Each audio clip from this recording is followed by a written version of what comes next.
All right, welcome to a very extra special Table Read Tuesday where we have a contest winner who submitted their log line and a image of a script page and got the most likes. And that is Marvin Lickness for One in a Trillion. So we're Yay. reading his script today. Woo! Everybody. Yeah, Meant to Marvin. do drum roll before, but I guess I was just too excited and just jumped right to it. We're excited to read this unproduced script. If anybody else hears it and wants to make it, they can reach out to him. Congratulations. That's awesome. And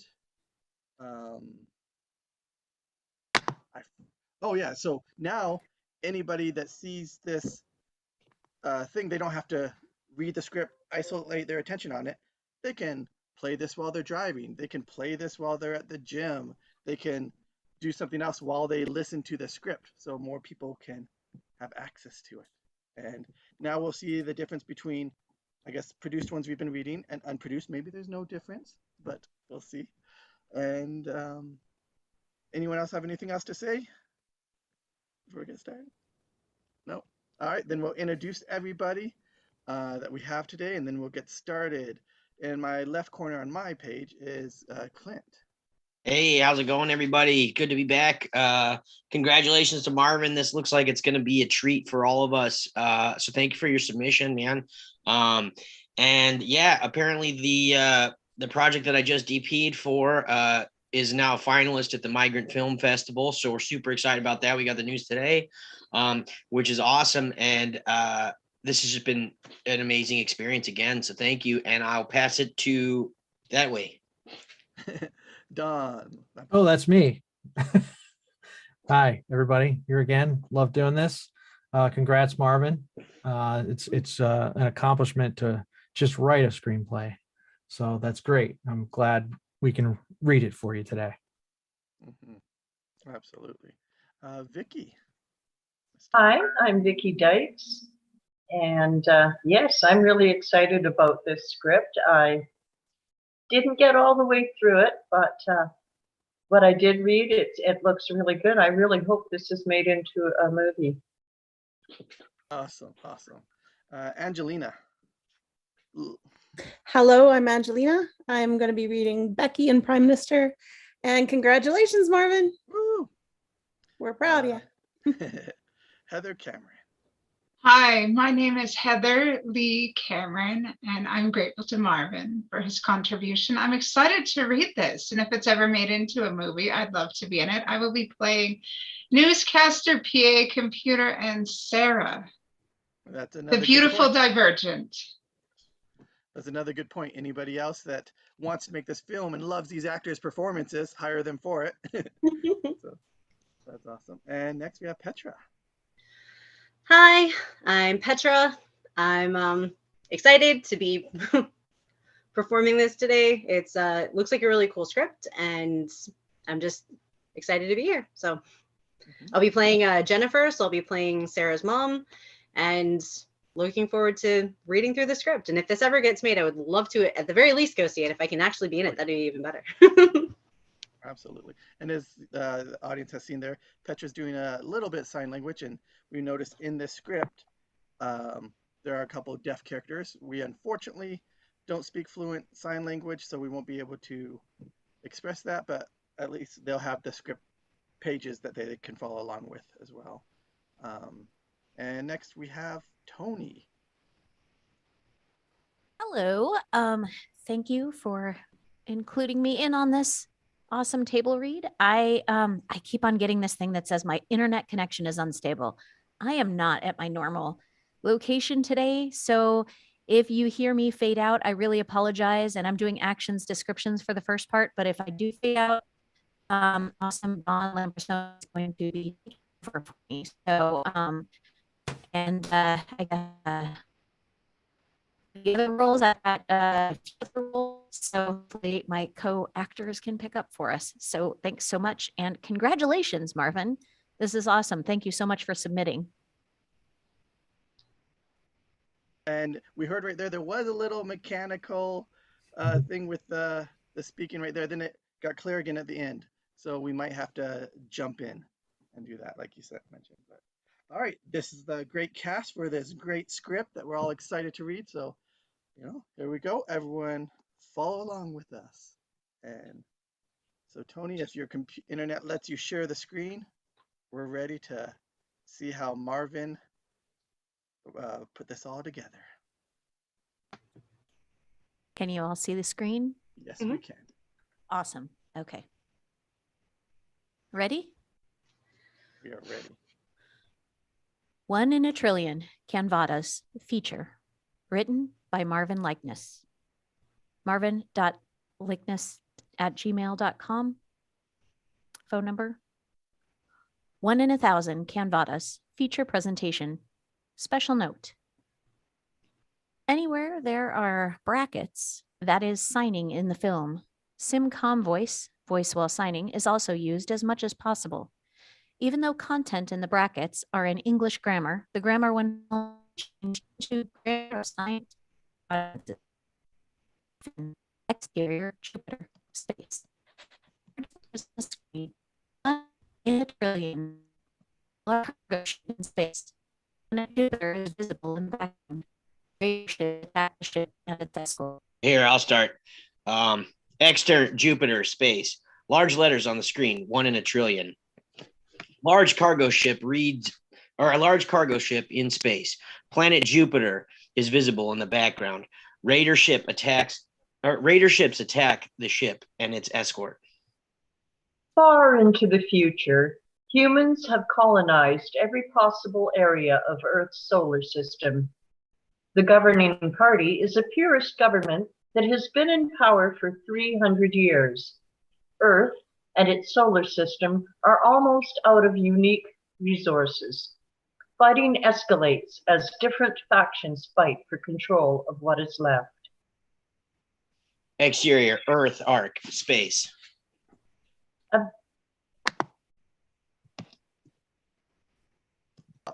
Oh, sure. A vessel named the Ark has a diameter the size of Earth's moon and is almost ready to depart for a 60-year voyage to a new solar system. It has 3 objectives. 1, create a foothold in Canvadas. 2, terraform 2 planets for future colonization. 3, mine resources and transport them back to Earth. Exterior Eiffel Tower day. Courtyard with Eiffel Tower in background. In the sky are 2 objects.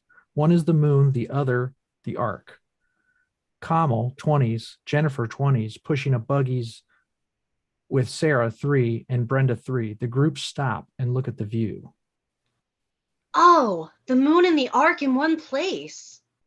I don't think I've ever seen them at the same time. Jennifer taps a man, 70s, on his shoulder. Can you take a picture of us? Sure. Jennifer and Komal pick up the twins and set up by a railing with the Eiffel Tower. Moon and the Ark behind them. The old man raises his watch and aims it at the girls. Say sneeze. The girls chuckle as the watch flashes. He looks at his watch, then swipes it towards the girls. The girls' watch ding. Jennifer and Komal tap their watches, and a holographic photo appears above each of them. Oh, that's a lovely shot. Thank you. The old man smiles and goes back to where he was sitting. The girl turns toward the tower. I can't thank you enough for bringing us on this trip. Think nothing of it. You deserve to be here. I wish Jack could have come. We haven't been to Earth since the girls were born. He works too hard. Do me a favor and remember this place. We will visit it on the Ark. They recreated Paris on the Ark? Yes, Pluto had a great deal in building it. Oh, my. Exterior Paris on Ark day. The girls are standing in the same spot. The moon and Ark have been replaced with a large, faint column across the sky. It is dead quiet with no people in the square, only bird sounds and robots tending to the area. It looks the same as yesterday, only empty. Every time I come, it is the same, at least until night. The nightlife here is packed. Jennifer approaches a robot. Take our picture? Yes, ma'am. Jennifer and Komal lift the children and pose. Their watches ding. Jennifer looks at her holographic picture. She swipes from the new picture to the one taken a day before. Other than the sky, they look the same. Screen went too far down. Sorry. Up. I need it up, sorry.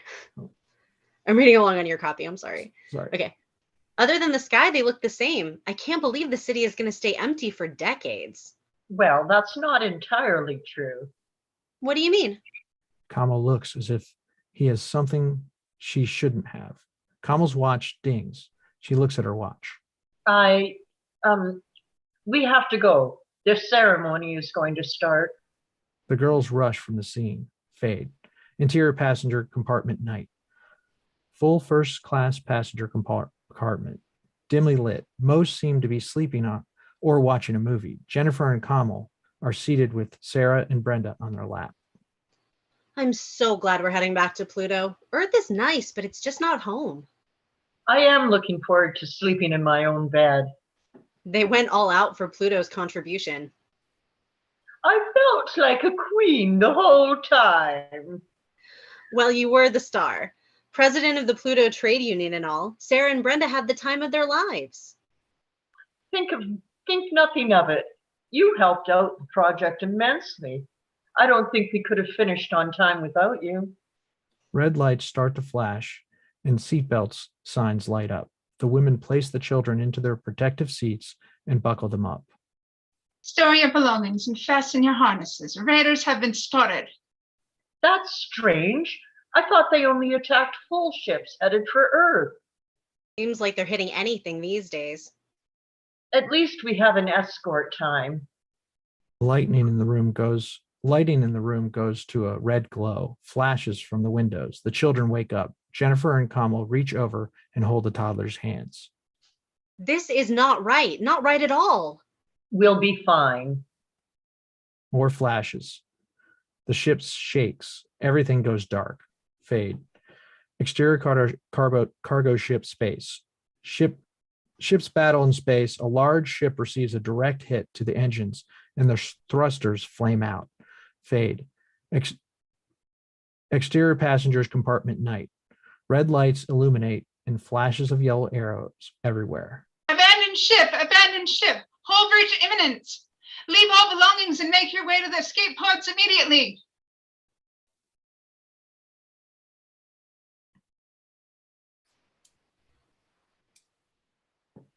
Pandemonium erupts. Is someone else reading? Okay. I was muted. Pandemonium erupts. Jennifer and Komal frantically unstrap themselves and the children. They run off in the direction of flashing arrows. Lights flicker. People scream. Everyone pushing and shoving. Komal and Jennifer get separated. They try calling out for each other, but get pushed further apart. Jennifer and Sarah are shoved into a life pod. Jennifer straps in, but there are no accommodations for a child. Jennifer unzips her jacket, places Sarah inside, and zips it back up. Jennifer hangs onto Sarah with all her might. Fade. Exterior cargo ship space. Ships continue to fight. A pod is jettisoned and clipped by a laser. The lights flicker off, and it spins out of sight. Fighting continues as pods are picked off by raiders. Fade. Interior Pluto apartment day. Open concept apartment. Bulkheads poke their way through some of the walls. Abbud, 50s, and Jack, 20s, are seated at a dinner table. Both men look like they just got home from a dirty job. Light music in the background. Are you looking forward to girls getting back? And Jack. Clint, are you unmuted? What do you think, Jack? Are you looking forward to it? Yeah. Girls. 4 weeks. We've been separated. Oh, wait. We have never been separated for so long. I miss him so much. You just missed the home cooking. The music cuts off and an alternating alert is broadcasted. Both look towards the living room.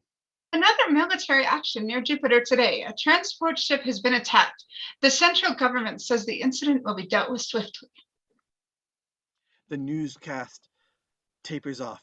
Jack jumps up and grabs the tablet. He frantically taps on the screen and he paces back and forth, then slowly sits back down in his chair. What is it? What happened?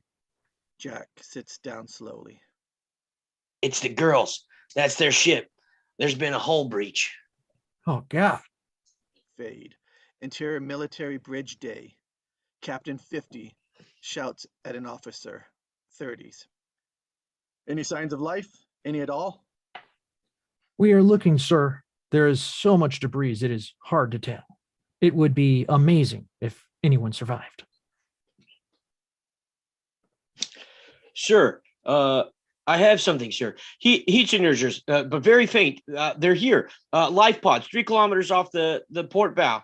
Non-functional, but there's heat signatures in the cabin. Send a recovery team immediately. Keep searching. There were 60,000 people on that ship. There has to be more. On it, sir. Interior, life pod, night. Dimly lit life pod. Sign of frost. 1 passenger still strapped in, dead with ice hanging from his nose. A pile of bodies against a wall. Sparks emanate from the hatch. Once cut, the door is pushed out of the way. It hits the floor with a loud clang. And Officer 2, 20s, peers into the craft. Officer 2. Is that Officer Morgan? Toni is not here for Officer Clear. 2. Oh, God. A medic, 20s, scans a pile. Officers rush in and carefully pull bodies apart. They're cold and dead. And the Supposed to medic pause. continues to scan the pile of officers, move more bodies out of the way. I still see heat signatures.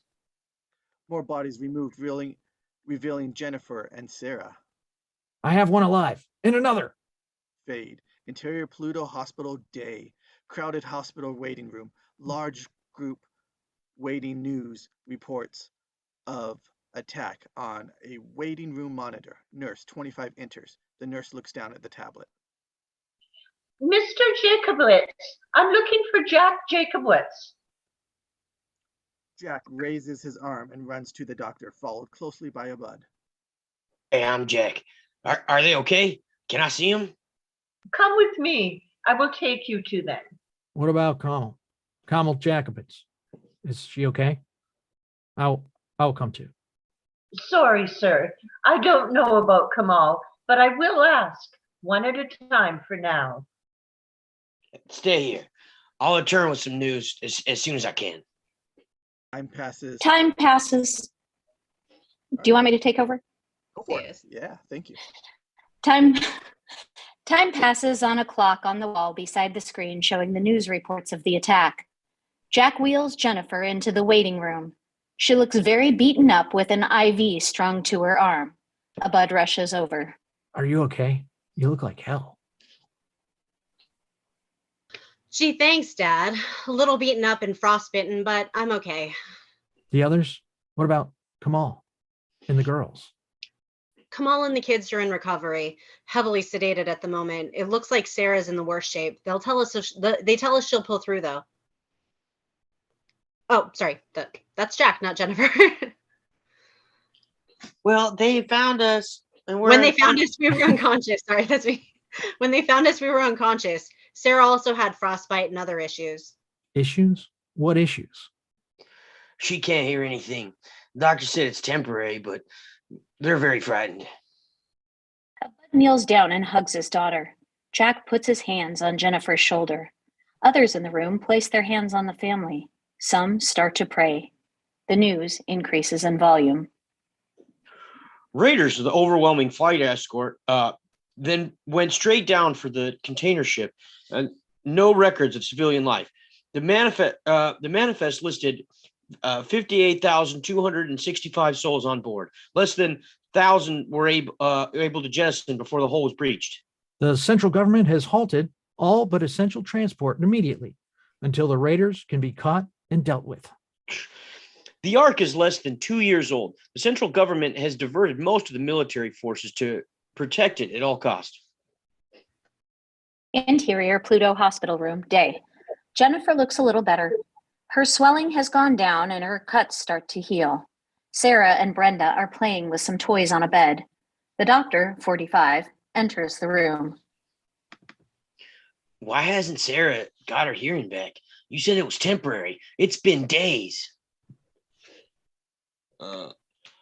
I am sorry. I say the damage to Sarah was much more than we first suspected. The nerves in her ear are growing back, but we didn't see the brain damage until the results came back from the detailed body scan. Damage can be repaired, but we don't have the equipment on Pluto. She will be transported to Earth for treatment. I have been in contact with Earth, but they're ready to help Sarah, but we cannot transport her due to the travel ban. So she's decided not to qualify for essential travel. Not essential? How long will it be to take Sarah to Earth? I wish I had an answer, but we've been waiting until the ban is lifted. She's otherwise fit for discharge. You could take her home today. What can we do for her at home? How can we even communicate? I work with some amazing people. They will know exactly how to help Sarah and your family. They're not part of my team, and so they will have to contact you directly. It may take a couple of days. But what do we do until then? Take her home and make her comfortable for now. I would have my contact get in touch with you. We can set up an appointment with Sarah in a week to check her condition. Interior Pluto apartment, day. News in the background. The time is almost here for mankind to travel beyond the solar system. After years of searching for a system abundant in resources and the possibility of supporting human life, we are ready to send people to the Canvitas system. Propulsion experts say that harnessing neutrino technology made this dream a reality. We have been using the technology on probes to the Canvitas system for decades, but not on a ship as large as the Ark. The science still suspects after the failure of the Liston project. The Liston project was designed to test both the nearest neutrino technology of the time and the ability of the cryogenic systems, organic matter, for long journeys. The Liston project was a complete failure. It was near completion when it prematurely activated its sails. The ship departed at tremendous speed. Crew on board were not expected to have lived through the intense inertial forces when it hurled itself into deep space. Fade Interior Earth Government Press Gallery, day. Official government podium in front of a press gallery. A science advisor, 60, in a white lab coat is at the podium.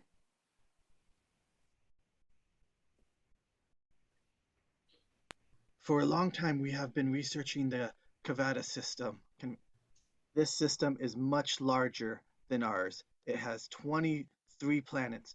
2 of the planets are in what we call the green zone. We believe minimal terraforming would be needed for people to live very comfortable. The system is also extremely abundant in all types of resources. More information will be released soon.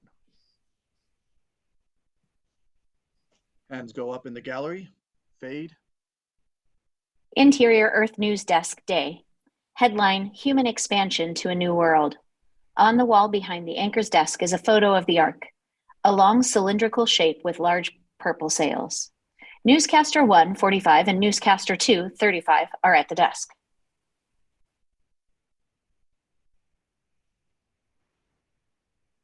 Newscaster 1. Heather?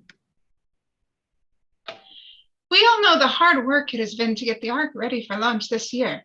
Final preparations are already underway to finish the enormous ship on time. The ship, or Ark, as they are calling it, will be able to start terraforming and mining operations in the Canvitas system. Harvested resources will be returned to Earth. Cryogenic chambers will be available for crew members. At the moment, a person can be suspended for about 1 year before cryogen degradation becomes an issue. Once revived for a few months and treated for cryogen disease, a person can be resuspended for another year. Plants and animals on the ship will not be cryogenically suspended. They will be shipped in artificial ecosystems. Most of the daily tasks of ship and cargo maintenance will be handled by an army of robots. Since the plan is to deploy the ship to 2 planets, the ship has been built as 2 independent ships that join together for the intergalactic trip. One ship named North and the other South. This is to reflect the north and south poles of the Earth. It will be hollow inside.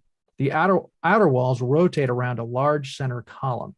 The center column will house the storage for the enormous neutrino sails. It will also hold the artificial lighting designed to shine on the cargo containers as they rotate. The outer shell will consist of tens of thousands of cargo containers.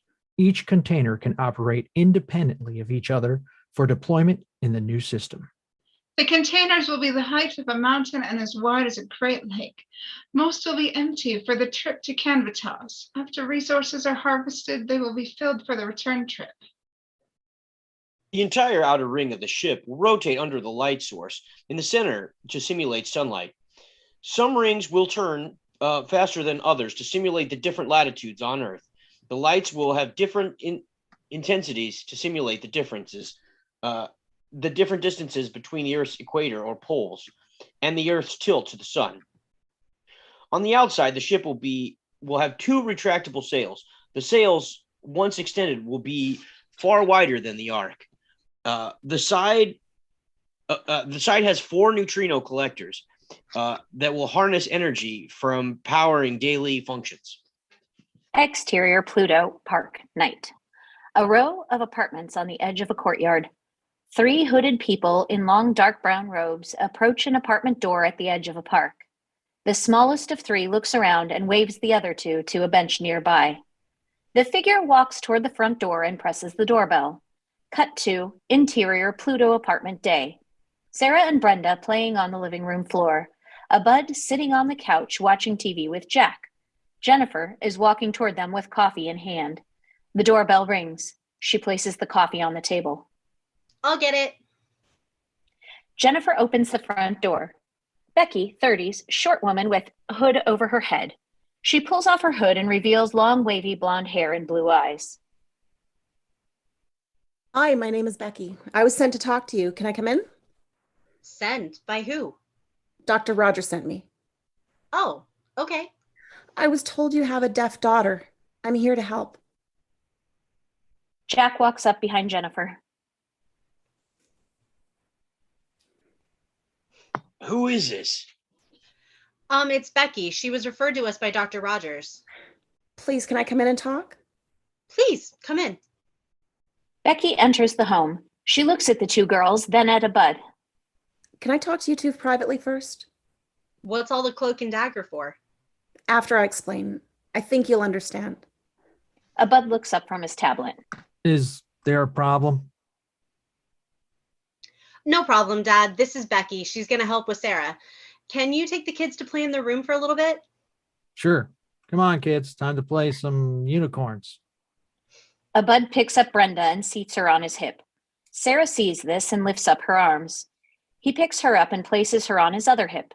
They head down the hallway. Jack motions Becky to the kitchen table. Can I get you a coffee? Coffee would be wonderful. Yeah, I'll get the cookies. Jack follows Jennifer into the kitchen. What's up with her? You think she'd been spying or something?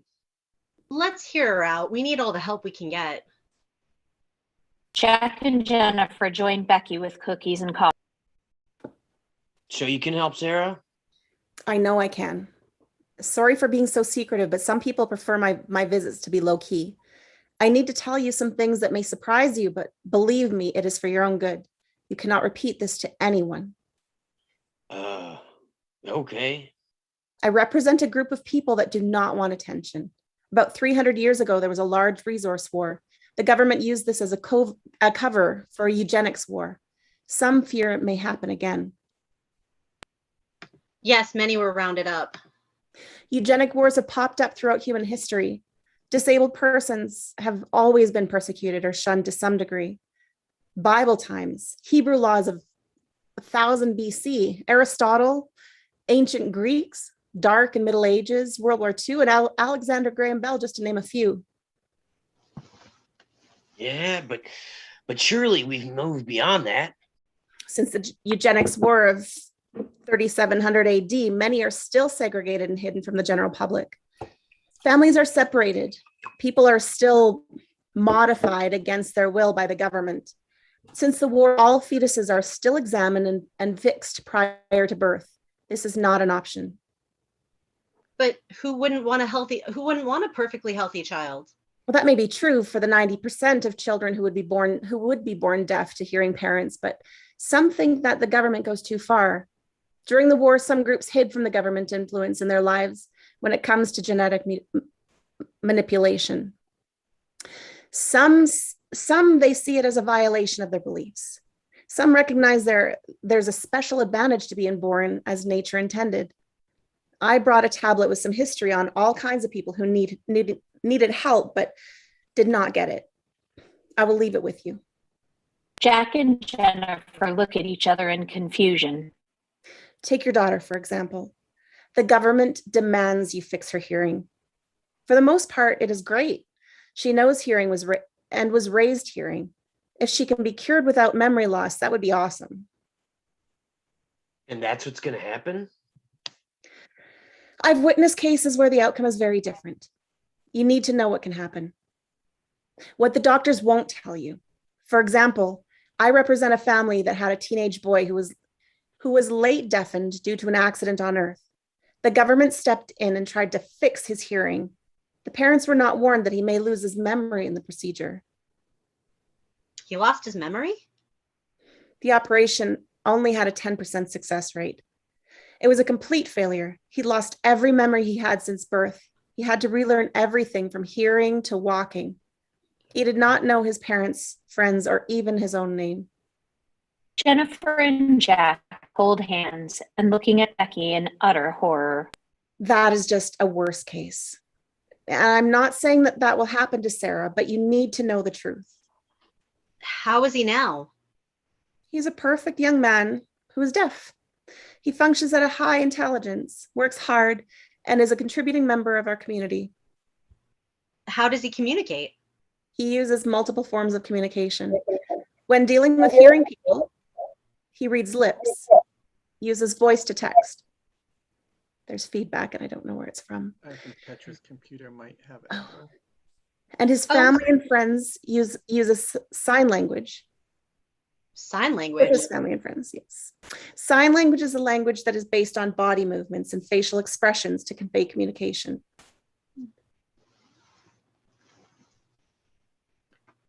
Jack? You teach sign language?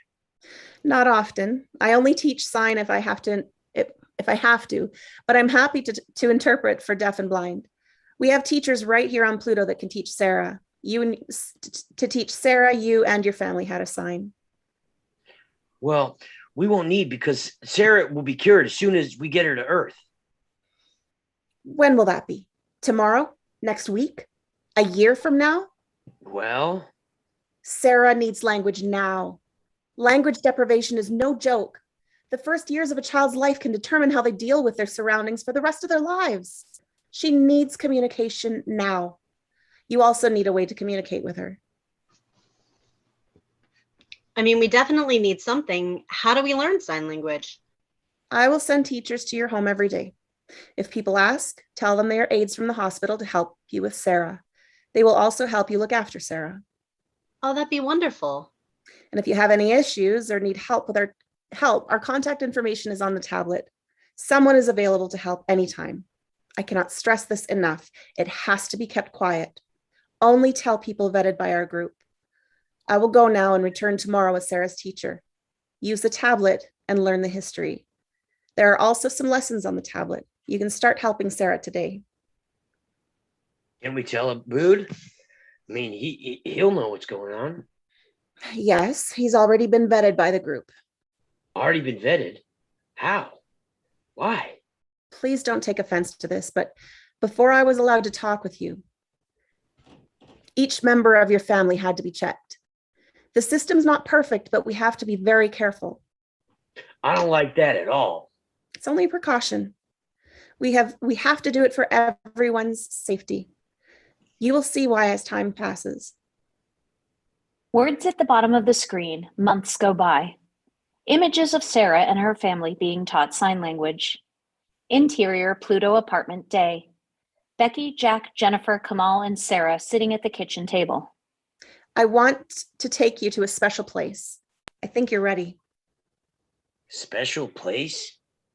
A food court that is hidden from the general public, a gathering place for the community. It's a secured part of the colony where only vetted members of our group can access. A safe haven for sign language.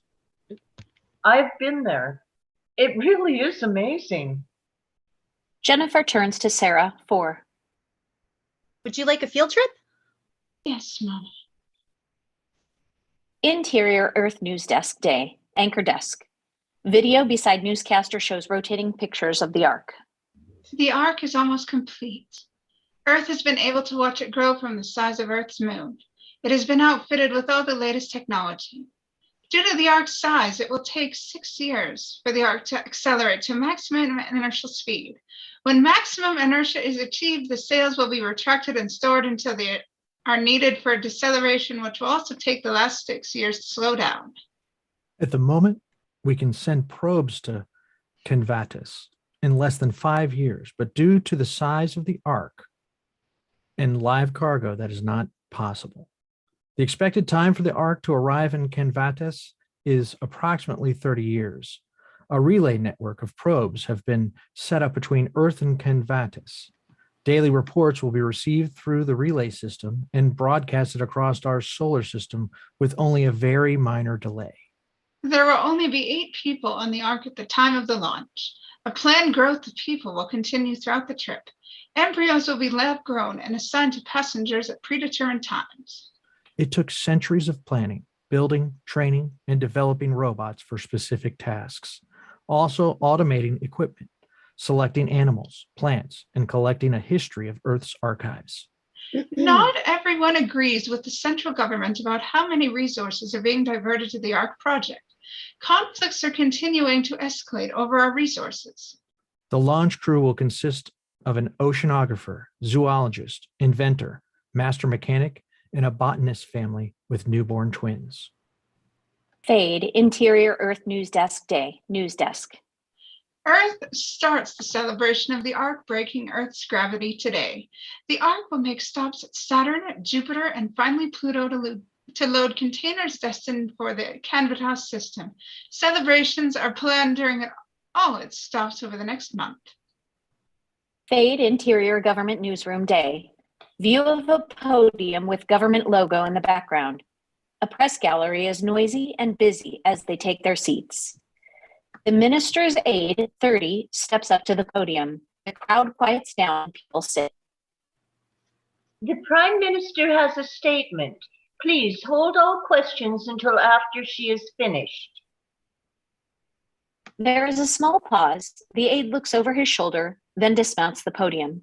Prime Minister, 40, a female in a business suit and large sculptured hat, steps up to the podium. A couple of drones fly in front, take some snapshots, then fly out of view. She tugs at her suit and holds on to the podium. My military advisors have informed me that they found and eliminated the raiders plaguing our solar system.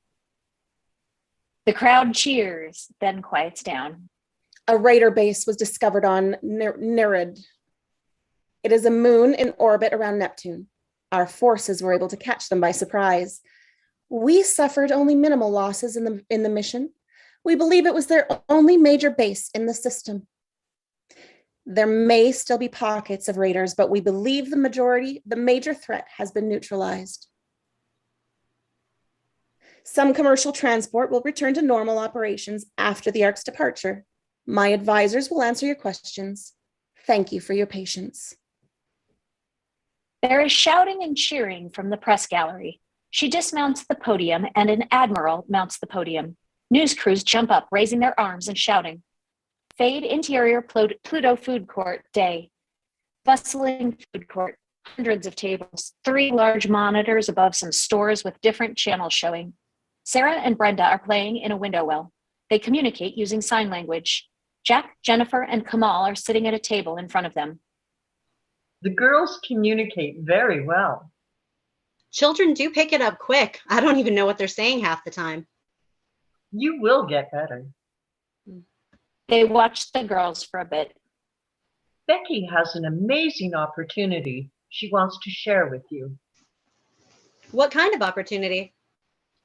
It is not mine to share. I've been working close with the community for some time now. She will need a quick decision though, because time is running out. I want you both to know I stand behind your decision. Whatever you decide. Sounds serious. It is. Take time to think about it. Talk to Dad and get his opinion as well. Becky joins the group. They share hugs and handshakes. A group of people in brown robes crowd around them, so they are hidden from the rest of the food court. It's good to see you again. I can't express how thankful we are. You've done so much for our family. I'm glad we could help. You're muted. Komal said you had something you wanted to share with us. Yes, I have to be brief because there's a lot to get ready for. I don't think it would have been possible without Komal's help. She's been instrumental to our group. If it wasn't for my position with the trade union, I don't think I would be much help at all. Still, I want to express our thanks from the community. Okay, now I'm really intrigued. I know this will sound strange. You were still hoping to have Sarah cured on Earth. That will be wonderful if she can get her hearing back. Whatever you decide, remember, I have your back 100%. Oh, we've been reading up on the procedure. They reassure us it can be done safely. They will always tell you the good stories about the procedure. I don't want to scare you, but I've seen many people that the treatment did more harm than good. It's something we have to think about. It's something to think about, not what. It is something to think about, but not why we are here today. Next month, the Ark will arrive at Pluto to pick up the last of the cargo containers headed for the Canvadas system. I've been getting mining equipment ready for the trip. You cannot tell anyone what Becky is about to tell you. This is the highest secret the community is protecting. Some have taken this information to their graves. Okay, now you're starting to scare me. We do not share this information with you lightly. It may be hard to believe, but trust me, it is very true. This is not the first journey of humans to the Canvadas system. What? You're not serious. Yes, very serious. I can't tell you all the details, but we have a group of people in the Canvadas system. Our people have been there for hundreds of years. They fled to the Canvadas system during the eugenics war.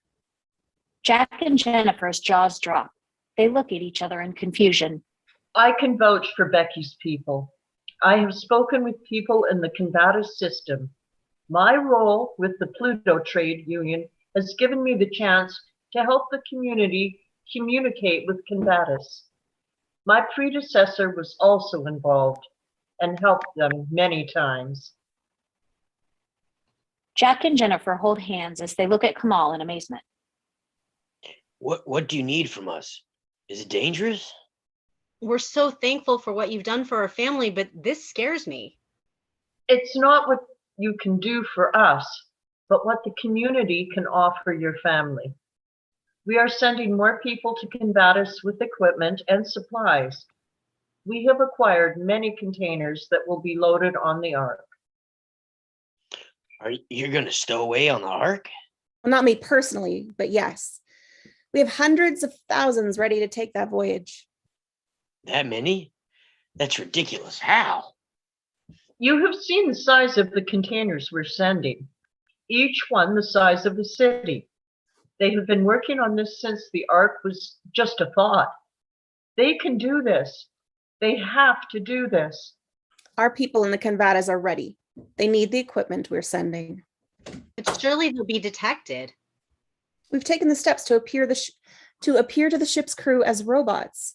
Our containers are very luxurious and have all the comforts of home. The reason I'm here today is to offer you and your family voyage on the Ark. Us? Go to Convatis? I didn't understand it at first when Becky proposed it, but it would be amazing. I can't. Our home is here. Our family's here. Take some time to think about it. Jack and Jennifer look at Sarah and Brenda playing in the bay window. Sarah takes a sticker of a hand showing love and places it on the window. Fade interior Pluto apartment day. Abbud, Jack, Komal, and Jennifer are sitting at the kitchen table. Sarah and her sister are playing in the living room. The doctor called today. They can have Sarah on a shuttle to Earth in a month. Well, that's after the Ark leaves.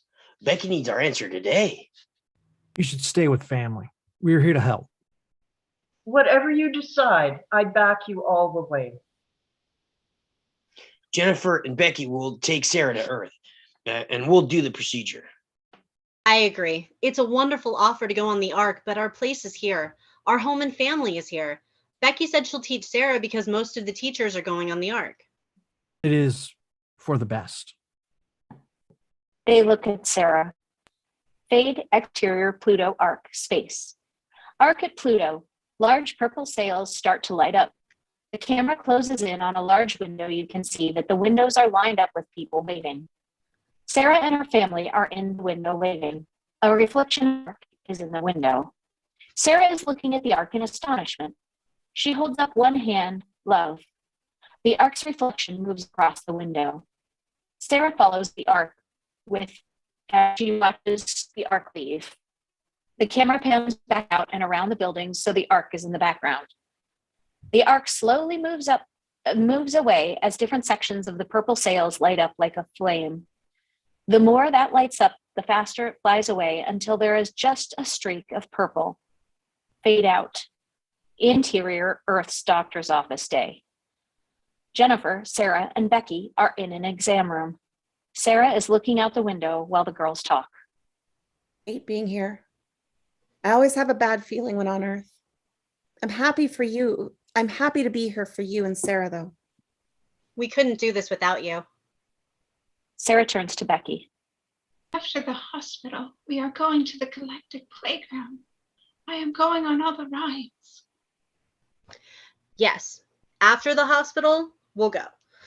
We're here all week, and Komal may join us tomorrow. Jennifer strokes Sarah's hair. Your sister, she's going to be jealous of you. I wish she could have come. I know, but we'll bring you both together again. Someday. A doctor enters the room. He taps on a tablet and shows it to Sarah. Hi, Sarah. It's nice to see you in person. Sarah waves to the doctor as he leans over to her mom. Then looks at Becky. The doctor places the tablet on the bed. Sarah's still learning to read. It might be better if Becky translates for you. Translates? Yes, I'm a sign language interpreter. Sign language? I've never known somebody who could sign. Becky rolls her eyes. I'm not surprised. Just try not to rush through your words, and you may have to pause sometimes so I can catch up. The doctor addresses Jennifer, and Becky translates for Sarah. We have some good news. We can have Sarah hearing back tomorrow. It's quick and painless procedure. She will have some difficulties at the start, but it'll be overwhelming at first. I wish we could have seen her sooner, but I am convinced she will have a speedy recovery. But how long's the recovery going to take? The medical side will be done quick, but I suspect months of rehabilitation as she learns what makes noise and what doesn't. Most of that can be done on Pluto. And the long-term effects? We don't anticipate any long-term effects. This procedure can be done many times. The only concern is the time she has spent without hearing may make some rehabilitation harder, and it takes a little more time. And will there be any problems with memory loss? We don't anticipate memory loss. What's the success rate of this procedure? We have the best results of any hospital doing this procedure.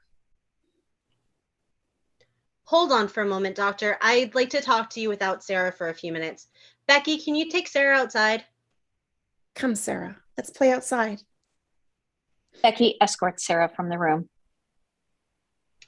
Doctor, I need to know the hard facts. What are the chances that Sarah will have memory loss? And please don't beat around the bush. We need to know what can happen if things go wrong. I'm not a doctor, but I've read up on the procedure. And from what I've read, there's only a 50% chance it'll work with no complications. What about the other half? I can assure you, this procedure is very safe. We have, with any medical procedure, there will always have a chance of complications. The 50% you were talking about is for perfect recovery.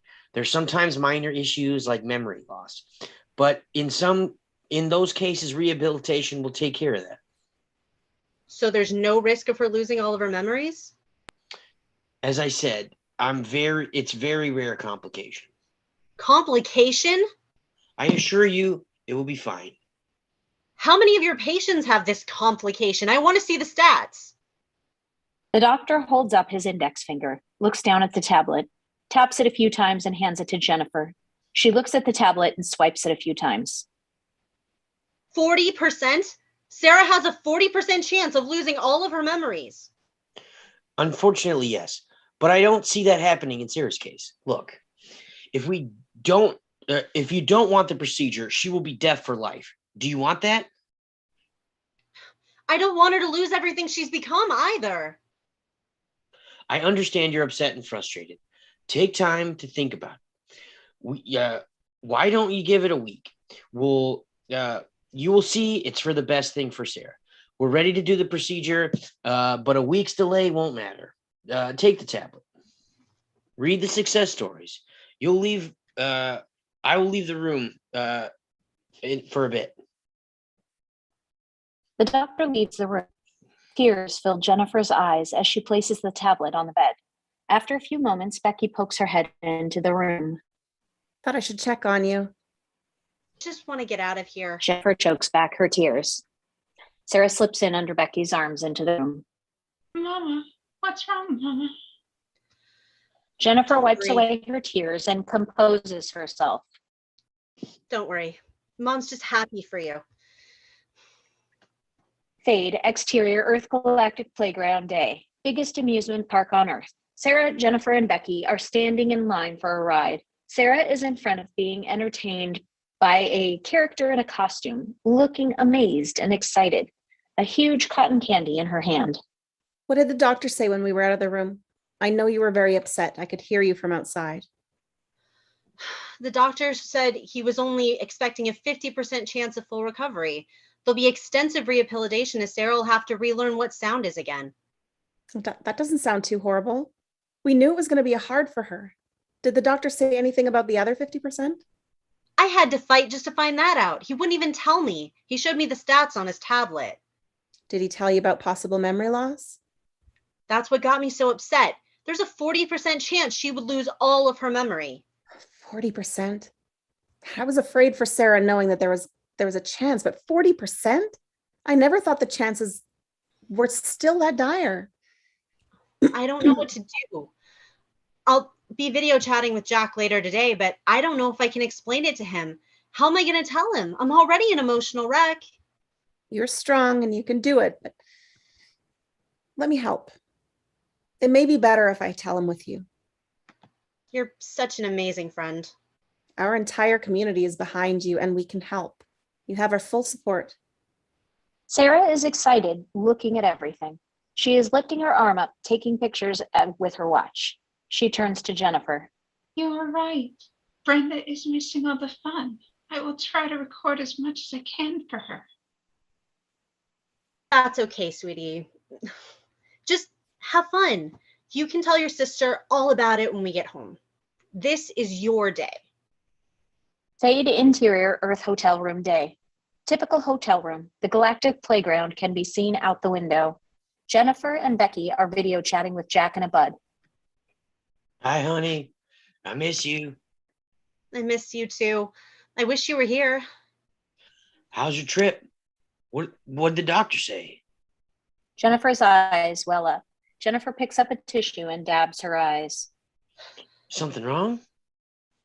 Sarah might lose her memory in the procedure. You mean she'll have some memory? Jennifer can't control herself and she slides the tablet over to Becky. They're saying there's a 40% chance she will lose all her memory in the procedure. Every memory she's ever had. 40%? All her memory? Yes. And they're talking a possible memory wipe. It may be the only way to fix her hearing. That's ridiculous. Why would they have us do that? I'm not a doctor, but I've seen it happen before. As I understand it, the area of the damage in Sarah's brain is where it holds the instructions it sorts and references memory.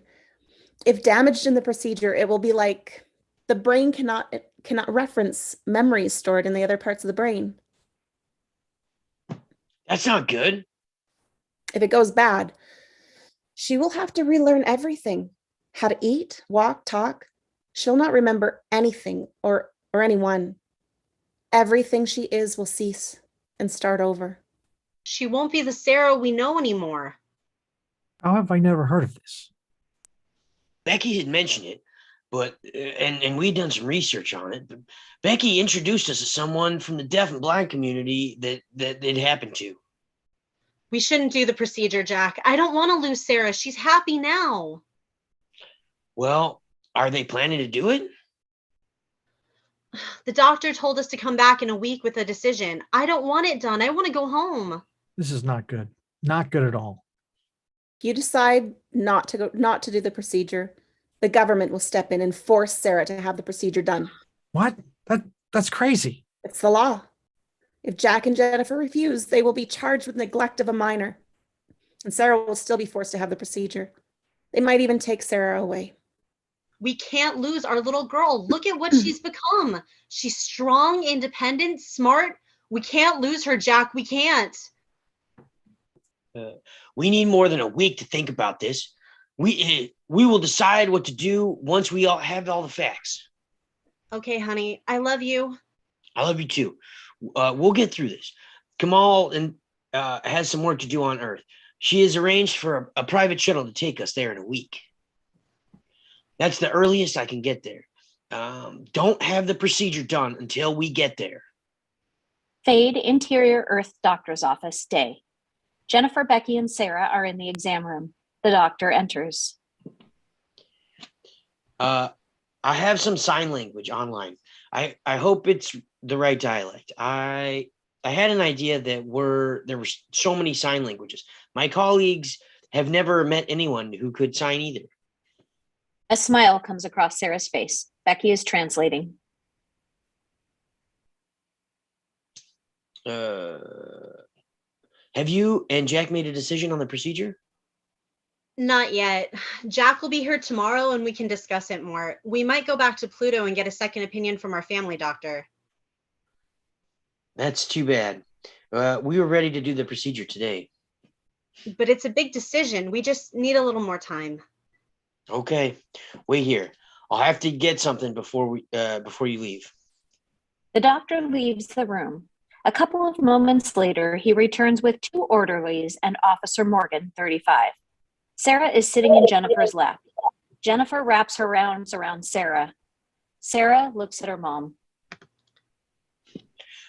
Jennifer, my name is Officer Morgan. I'm here with Child Protective Services.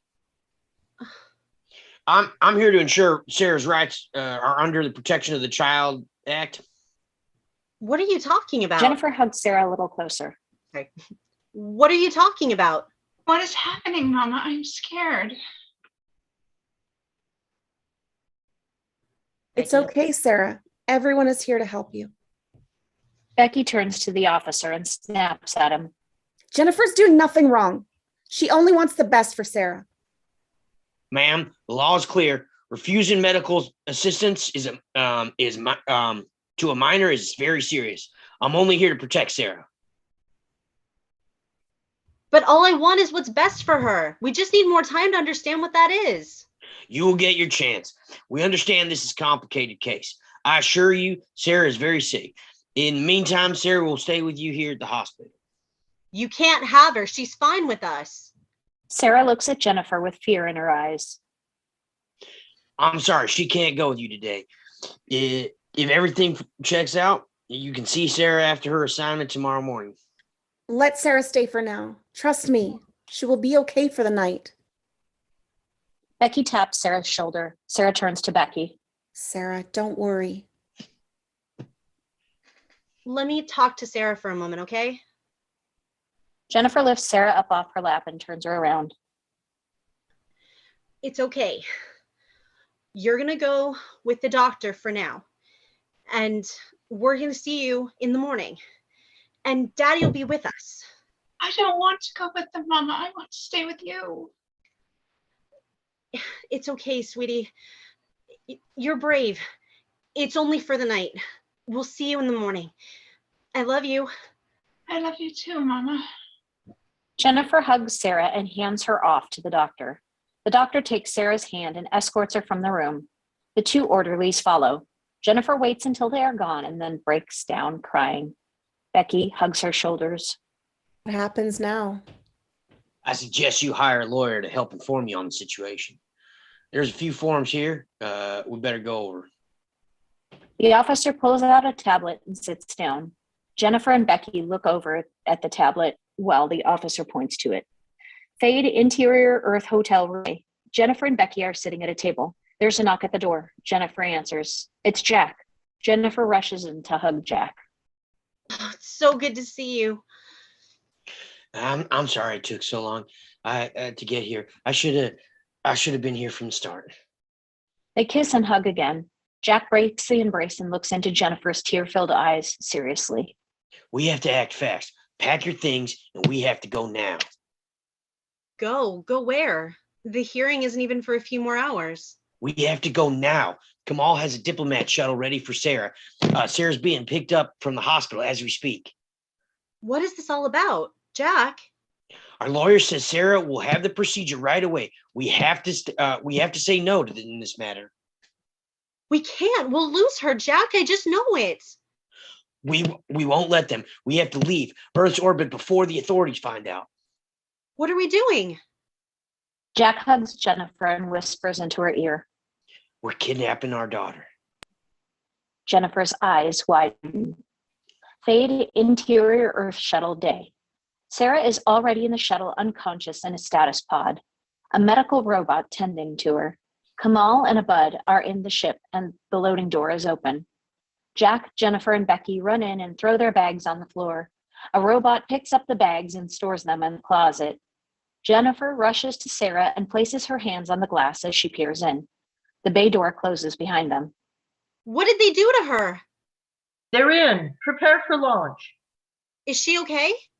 They haven't done the procedure yet. She was upset and they couldn't deal with her, so they sedated her. Can you believe that? He was in the pod when we got there. We have to go now. Strap in and get ready for launch. They strap in as the craft lifts off. Fade Exterior Earth Landing Pad Day. The ship lifts off the pad, hovers for a second, then disappears into the sky. Fade Exterior Shuttle Space. Shuttle heading away from Earth. 2 fighter craft pull up. Return to Earth immediately. This is a diplomatic ship. You have no right to detain us. We have instructions to escort you to Earth any way possible. Fade Interior Earth Shuttle Continuous. Komal pushes a button on her console. Let's leave these idiots in cosmic dust. How can we escape these fighters? We have something they don't. Get ready to go faster than you have ever gone before. Earth will not risk an international incident once Sarah is on Pluto. Komal turns to her pilot. Deploy the neutrino sail. Fade Exterior Shuttle Continuous. Rods extrude from the shuttlecraft. A frame of a sail. As it begins to extend its rods, a purple flame starts to light up and spreads across the sail. As the sail increases in size, the shuttle pulls away from the fighter craft. The fighter craft increases their thruster power, but they are no match for the neutrino sail. As the fighters fall behind, they fire a couple of shots, but they bounce off a shield. The shuttle disappears in a purple line. Fade interior Pluto food court day. Komal and Jennifer are at a table in a food court. Sarah and Brenda are playing at a table. A crowd of people in long brown cloaks with gold rope around their waist move in and shelter the table from the rest of the food court. How is the death culture research going? To be honest, I haven't had much time to study. I know you want to help the community. It's important you learn the history. Becky has a story you have to read. Don't tell anyone, not even Jack for now. At least until you've read it and we can discuss it. Will you have to kill me if I blab? Komal looks at Jennifer sternly, then removes a necklace with a small silver locket. She opens it and there are holographic photos of Jennifer's family. This is from Becky. It is a very special gift.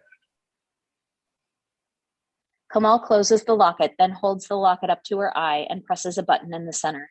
A blue light scans her face. Only specific people can use it. I need to scan you so it will work for you. Don't worry, it is harmless. Komal faces it toward Jennifer. Jennifer leans back hesitantly, then slowly moves her head toward the amulet. Komal presses the button. The locket scans Jennifer's face. Okay. Komal hands Jennifer the locket. Jennifer inspects it curiously. It will work for you now. When you are by yourself and ready to read the story, just have the tablet Becky gave you close by and press the center. It will unlock some secret stories on your tablet. Oh, it's a key. Yes. Becky wants you to start with a story named The Listen Project. Read it today. Well, now I can't wait to get home. Jennifer closes the locket and places the necklace around her neck, then tucks the locket into her blouse. Komal taps the back of a person covering the table and the group disperses. 3 large monitors on a wall above the doors are showing different TV stations. The monitors sync to the same image, a large cylindrical space vessel. Words on the screen display, "Please stand by for the daily ARC report." Music in the room goes out and the PA system captures the sound from the monitors. Stand by for the latest ARC news. Maybe after the ARC report. I might be able to get you some inside information on the ARC soon. My position has its advantages. Jennifer and Komal pick up Sarah and Brenda and place them on their laps and watch the ARC report. Fade. Interior Earth Oval Office day. Prime Minister, 40, female, sharp-dressed, is busy looking at some monitors on her desk. An officer, Sherri, 25, and a detective, 40, are escorted in by the secretary, 23. Once the men are seated, the secretary addresses the Prime Minister. Is there anything else I can get you? The Prime Minister looks up from her computer. No, that will be all for now. Thank you. The secretary leaves and closes the door behind her. The Prime Minister taps her keyboard a few times. Glass monitors retract into the desk. She stands up and greets her guests. This is Officer Roberts. She'll be heading up a team digging into the Lisbon project for us. Thank you for joining us, Roberts. I had a hard time finding information on the listing. I hope you had better luck. I can't tell you much yet, but I can tell you that it was not lost due to an equipment malfunction like most of the official reports say. Really? Yes, I can confirm that the ship was hijacked. Beyond that, I'm still digging into it. I'm looking forward to what you can dig up. I'll do my best, ma'am. Fade. Interior Pluto apartment day. Jennifer and Jack are on the couch in their living room. Jack watching the news and Jennifer swiping a tablet. I thought you were going to bed early. Remember, you have a long day tomorrow. Jennifer runs her finger along her necklace. I was going to, but then I remembered there's a big hockey game tonight. I know the guys at work will be talking about it, so I want to get. I'll head to bed after the sports. Okay. Clock on the wall. Time goes by. The sports finish and the TV goes to a commercial. Now I'm ready for bed. About time. What was that? Nothing, honey. I love you. Love you too, dear. Jack leans in and gives her a kiss. He walks toward the bedroom. Sleep well. You too, sweetie. Jennifer watches as he leaves the room and back down the hallway.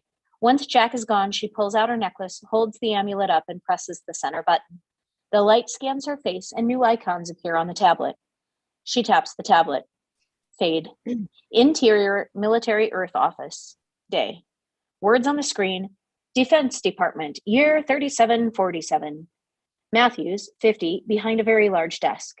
A chime sounds and a holographic image on Matthews' desk displays Stacy, 30. General Matthews, your 4 p.m. has arrived. Shall I show him in? Yes, please do.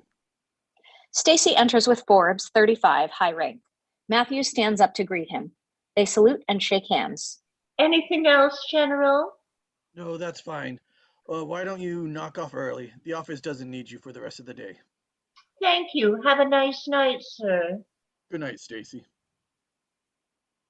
It was nice meeting you, Stacy. Have a good night. Stacy flutters her eyes at Forbes as she leaves the room. So I finally have the pleasure of meeting you in person. You come highly recommended. Thank you, sir. We have a special project that is right up your alley.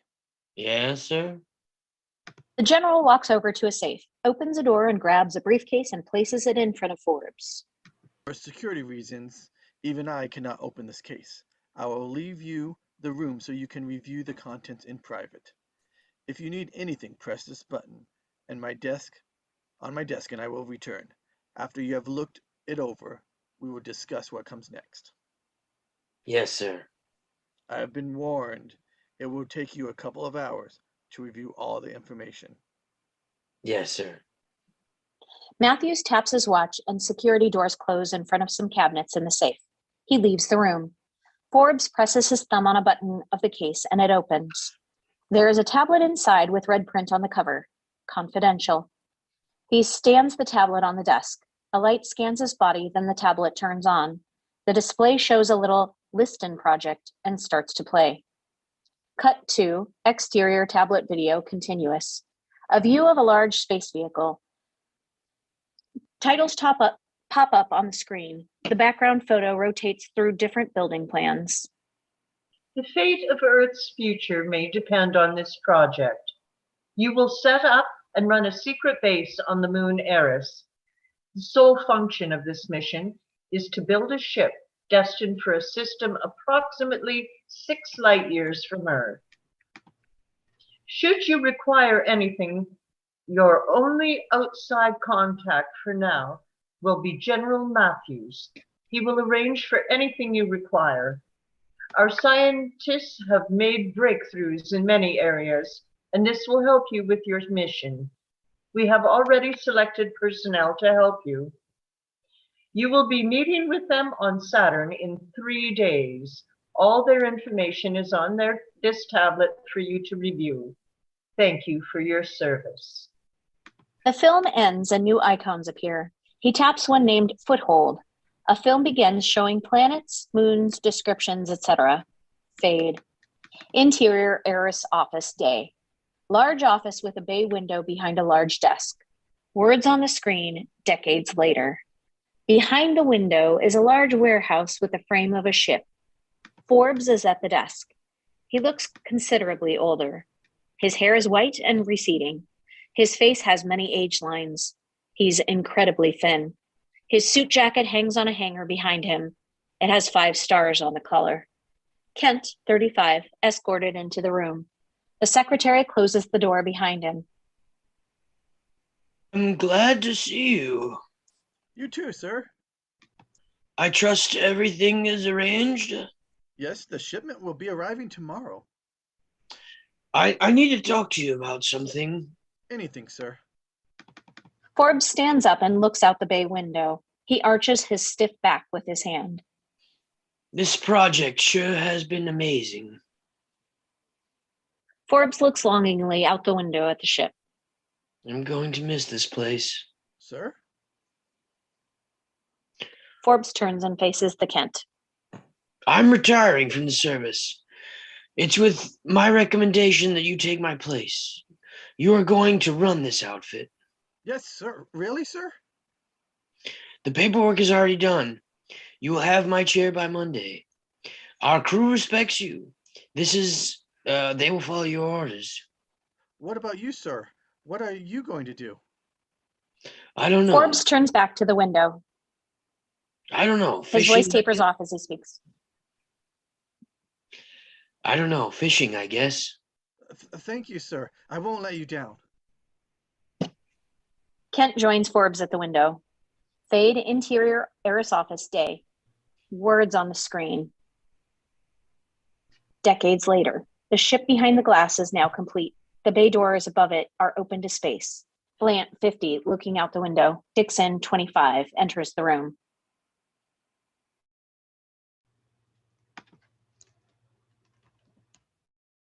Blant. Is everything ready for lunch? Everything's ready to go, sir. 120 years it took to get ready.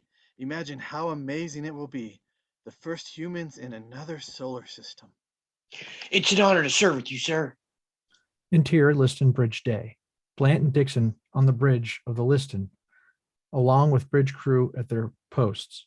Through the forward window are many floors of windows, each filled with servicemen and women in full dress uniform. An announcement voices over the PA system. Time to launch in T-minus 10 seconds. Engines are heard. The ship shakes a bit, then calms down. The rows of service personnel raise their arms and salute. 3, 2, 1, liftoff. Guide her out. The Liston slowly lifts out of the hangar, showing more floors of Navy personnel saluting.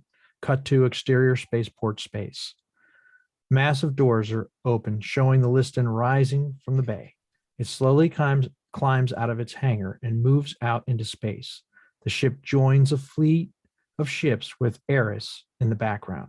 Cut to interior Liston Bridge Day. That's the last cargo ship. Good. We're ready for departure tomorrow. The crew will board in the morning and we depart at 1200 hours. Dixon taps his watch, then quickly pulls his gun on Blant. At the same time, other officers pull their guns on other high-ranking officers.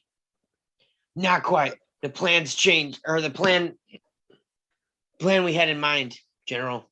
What is the meaning of this? We are in full control of Liston. I am sorry, we had to do it this way, sir. This is mutiny. No, General, this is freedom. Freedom for the people that have had to hide and fight for their lives. Salvation for those who have been secretly hunted down for their government. This is the last refuge of hundreds of thousands of people that for no reason have their lives and the lives of their families ravaged by this government. This ship means hope for those who have none. You will all hang for this. You're gonna have to find us first, sir. Dixon addresses his officers. Please escort Blant and his officers to the life pod. Blant and officers are escorted from the bridge. Dixon raises his arm and taps his watch. His voice is broadcasted over the PA system. Congratulations. We have full control of the Liston. The crew cheer. Prepare the neutrino burst. Pilot, deploy the sails.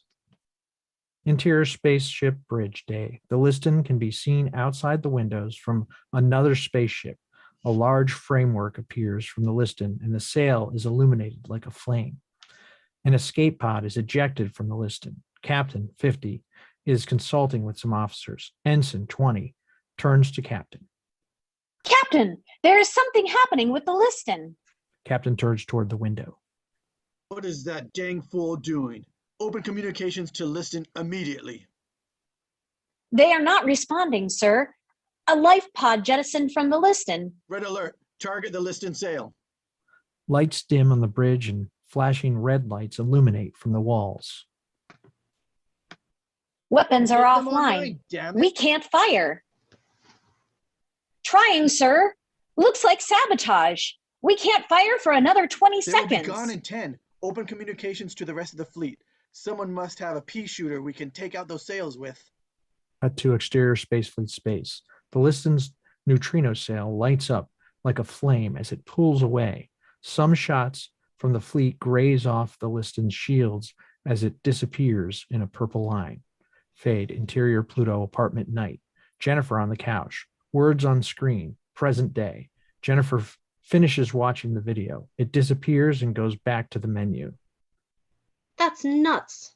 Jennifer picks up her coffee cup and tilts it, looking at an empty cup. Jennifer yawns. She places the tablet on the table, removes her blanket, and heads for the kitchen. As she walks away, the tablet's special menus disappear. She fills her cup and returns to the couch, takes a sip from her cup and places it on the table, then pulls the blanket over herself again. She raises her locket and scans herself. The tablet changes to the hidden list of stories again. She sinks into the couch and presses another title, Eugenics War. Time passes on the clock in the room as she watches another video. Fade to interior Pluto apartment morning. Jennifer asleep on the couch, the tablet on her chest. Jack walks into the room. His hair is still wet from a shower. He kneels down beside Jennifer and gently rubs her arm. Honey, are you okay? Jennifer wakes up and looks around the room confused. Have you been up all night? I must have drifted off while reading. Becky will be by later, and I was reading up on some, Jennifer stretches for a second, then rubs her eyes. deaf culture. I'm running late. Are you sure you're okay? I'm fine. I'll get the girls ready for school and then get some sleep before the girls show up. Okay, dear. I'm just worried about you working too hard. I love you. I love you too, honey. I'm fine. Have a good day at work. Interior Pluto apartment day. Jennifer at the kitchen table looking at the table. The doorbell chimes. Jennifer answers the door. It is Becky and Komal. Come in, come in. I have some fresh coffee ready and I baked a banana loaf. Jennifer ushers them towards the dining table, then heads for the kitchen. Did you get a chance to read some of the stories? Jennifer returns with a tray of coffee and banana loaf. I started on it last night. Jack wouldn't go to bed until after the news. I was up all night reading stories. So many questions. I realize it can be very overwhelming. I understand now more about the community now. How can you keep this a secret? It is not us that want to keep history a secret. The government is very good at quashing any public knowledge of the eugenics war and how disabled persons are still persecuted, or even that disabled communities still exist. The government's been very helpful with Sarah. They supply us with special equipment and funding. For the most part, since our community has gone underground, the government leaves us alone. We do have high-ranking government officials that work on the community's behalf. Without people like Komal, our community wouldn't exist.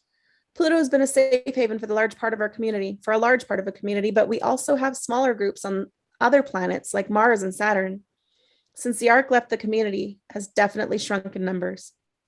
Most of the public believe that disabilities are only temporary until fixed by the government. I feel bad. That's the way I understood it. If it weren't for Sarah and what I've seen from the community, I don't think I would have known any different. What did you think of the story about the Liston? At first, I couldn't believe it. I mean, I heard a little about the Liston in school. They taught us it was a failed government mission. To find out it's operational and in the Kinvada system with people from the community, you have to believe you have to agree it's unbelievable. Muted, Becky. Thank you. I tried to unmute, but nope. Well, it was operational for centuries after the war. It made multiple trips to and from Canvadas as our community escaped. The Liston has been stranded in the Canvadas system for almost 50 years now. Once the Ark arrives in Canvadas, we will have the equipment to make it operational again. So you have no way of contacting them? We are in constant contact with the community and Usquas. They're doing really well. They're growing, expanding, and preparing for the Ark's arrival. Aquas, that's the water planet, right? Yes, I have only seen videos of it, and it looks beautiful. The community is over 15 million now. Wow. What's it like? Fade interior Aquas underwater city day. Date on screen 3873. Large blue planet seen from space. White caps on poles. A few mountain ranges protrude from the water. The girls are heard talking as the transition occurs. Transition under the water. 4 extremely large domes. I communicate with them often. Well, maybe not as much as before the Ark left, but they seem to be doing very well. Sounds amazing. It was not easy for the first settlers. The Liston could do a round trip in about 15 years. It took a century before the settlement was deemed self-sufficient. The next story you should read is Canvata's Arrival. It tells the story of the early settlers. The girls' voices fade.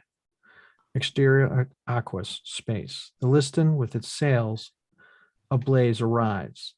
Its massive neutrino sails flame out and the framework is retracted. It approaches Aquas. Fade interior Liston bridge day. Dozens cryogenic chambers at the rear of the bridge being tended to by robots. Cryogenic revival in 10, 9, 8. Liquid drains from the pods, revealing crew members. Monitors beside the chambers start to show life signs getting stronger. 3, 2, 1. Cryogenic revival procedure successful. The doors open and slide off to the side. Robots scan the crew with medical equipment as crew members stumble from the pods. They dry themselves off and put on uniforms. Dixon stumbles from his pod and puts on a captain's uniform. The rest of the bridge crew take their positions. Welcome back, everyone. Hope you slept well. I have a splitting headache. Is this Bob the robot? I think that's. I'm the robot. So it's Dixon Okay. rubs his temple, and then Oh, sorry. Dixon rubs his temple. no worries. Your headache will diminish in a few hours. Dixon looks at the mirror on the wall. He mutters to himself. 6 years of sleep. I haven't aged a day. I think I actually look younger. Dixon puts on his hat and looks at the mirror again, then joins Officer Chris, 22, at the command table. Report. Chris. Do we know who Chris is? I am now. Oh. All bridge crew present and accounted for, sir. The ship appears to be functioning normally. We are in orbit around Aquas. Most of the passengers and crew are still in cryogenics. Wake up the operational staff. I want the ship to be checked out from stem to stern before waking the others. Who knows what happened during the flight? Yes, sir. Chris taps his tablet a few times. I think it's time we get a look at our new home. Ensign, retract the forward blast shields. Yes, sir. The large blast shield starts to open behind the windows. The crew stand and look out the windows. The view shows the planet Aquas. Dixon walks to one of the windows. He places a hand on the window. Come and take a look at our new home. The bridge crew get up from their seats and join Dixon at the window, all looking amazed, signing, talking, and pointing out the window as they approach. Now look for your first day of freedom. A home where we will all live together in harmony. The bridge crew snap to attention and salute out the window. Freedom. The crew shake hands and cheer as they continue to talk. Sign and point out the window. Fade interior boardroom day. Large boardroom. A holographic display of mountains surrounded by water on the table. Dixon is at the head of the large table. There are bullet points on a monitor behind him. Officers seated around the table. Some officers are signing with each other as others chat. Did all our people on Earth neutralize all the other probes in the system? The room quiets down and all look toward Dixon. Sir, All our people shut off Earth's communication as planned. Good. We'll start landing parties to Aqueous as soon as possible. Our first objective is in the command center in this region near the equator. The admiral stands and points at the plateau of the mountain range in the center of the table. Once we land our cargo ships, the next objective will be to set up the holographic shields and hide our installations. We will only have a few weeks at most before the probes are out of our control again. Earth cannot know we're here. Yes, sir. Okay, we have a few more things to go over. The admiral turns and looks at the next item of business on the monitor behind him. Fade, exterior Aqueous, mountain settlement, evening.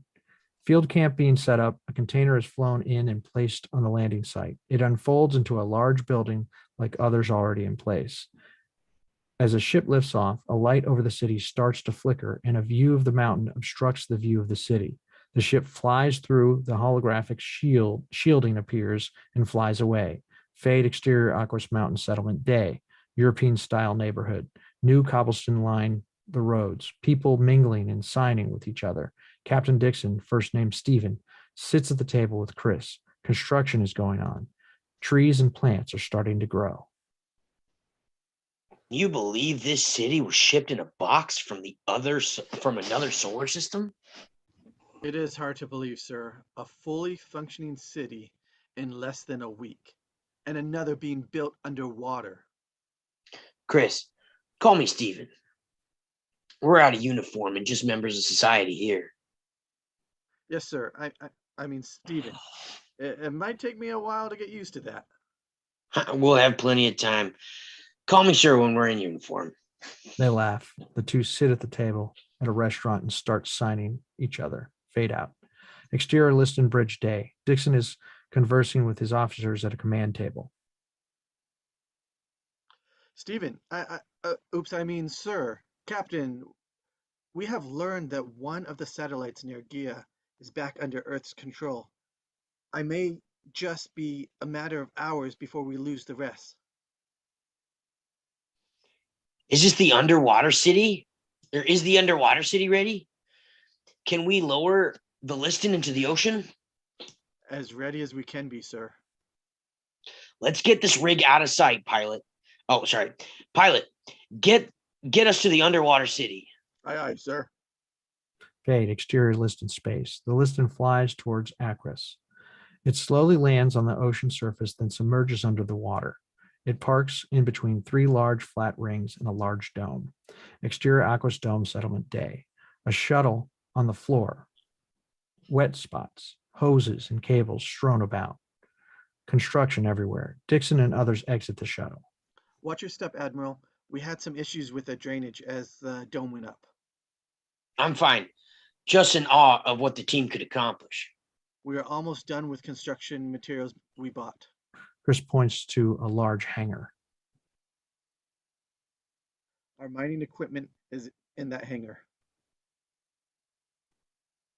Our people on Pluto will be ready with more supplies and people by the time we get back. I want them to have the Lisbon ready for departure in 2 months. It is hard to believe it has been 6 years since we started our voyage, and it will be another 12 before we get back here again. Cryo sure mess with my mind. Terraforming the atmosphere was not possible this trip. I was reading a report on that. What happened? The storms on Aqueous have more intensity than we first suspected. Also, the way the air interacts with the ocean has set us back. So our people will stay here in the domes. Well, at least until we can get more equipment from Pluto. Short excursions are okay. We sure have some hurdles to overcome, but overall, I'm amazed at the progress. Some of the crew have asked to stay and help the new settlement. Anyone that wants to stay now can. We will return with minimal crew, creating a minimalist crew needed for the trip back. I also hear from Pluto that there are others ready to help to operate the Liston. Yes, sir. We are going to have a memorial service for those that did not make it through cryo on this trip. Do we have a final list? Yes, we lost 923 people in cryogenics. I always hate getting in one of those dang things.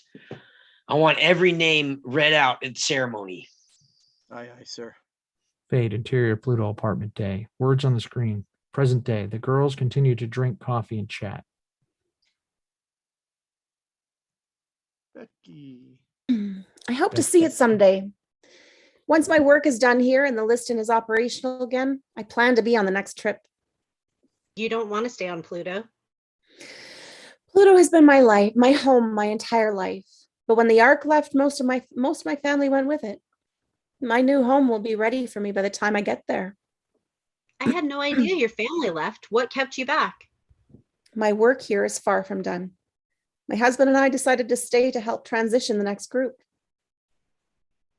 You're part of our family now. If you need anything, you can count on us. Yes, our family is large and you fit right in every occasion. Thank you. We would be happy to celebrate with your family.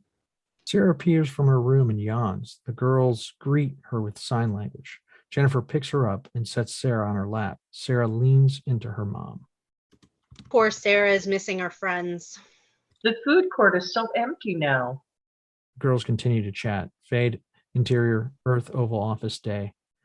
Prime Minister at her desk in the large official office. Sherri is escorted in by Sheila, 30. Anything else, ma'am? Hold my calls if you can. Thank you, Sheila. Yes, ma'am. The secretary leaves the office.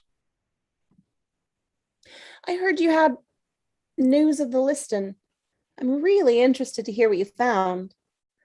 I do, and I think it'll be hard for you to believe. Prime Minister moves forward on her chair while twirling a stylus. Tell me more. The listing was commandeered from the government by a militant group. There are reports that they still operate in our solar system and possibly in Combatus as well. What? They're already in Combatus? I believe so. I've also uncovered some documents that show the group has infiltrated our government and that they've been operating for centuries. Who are they? I want names.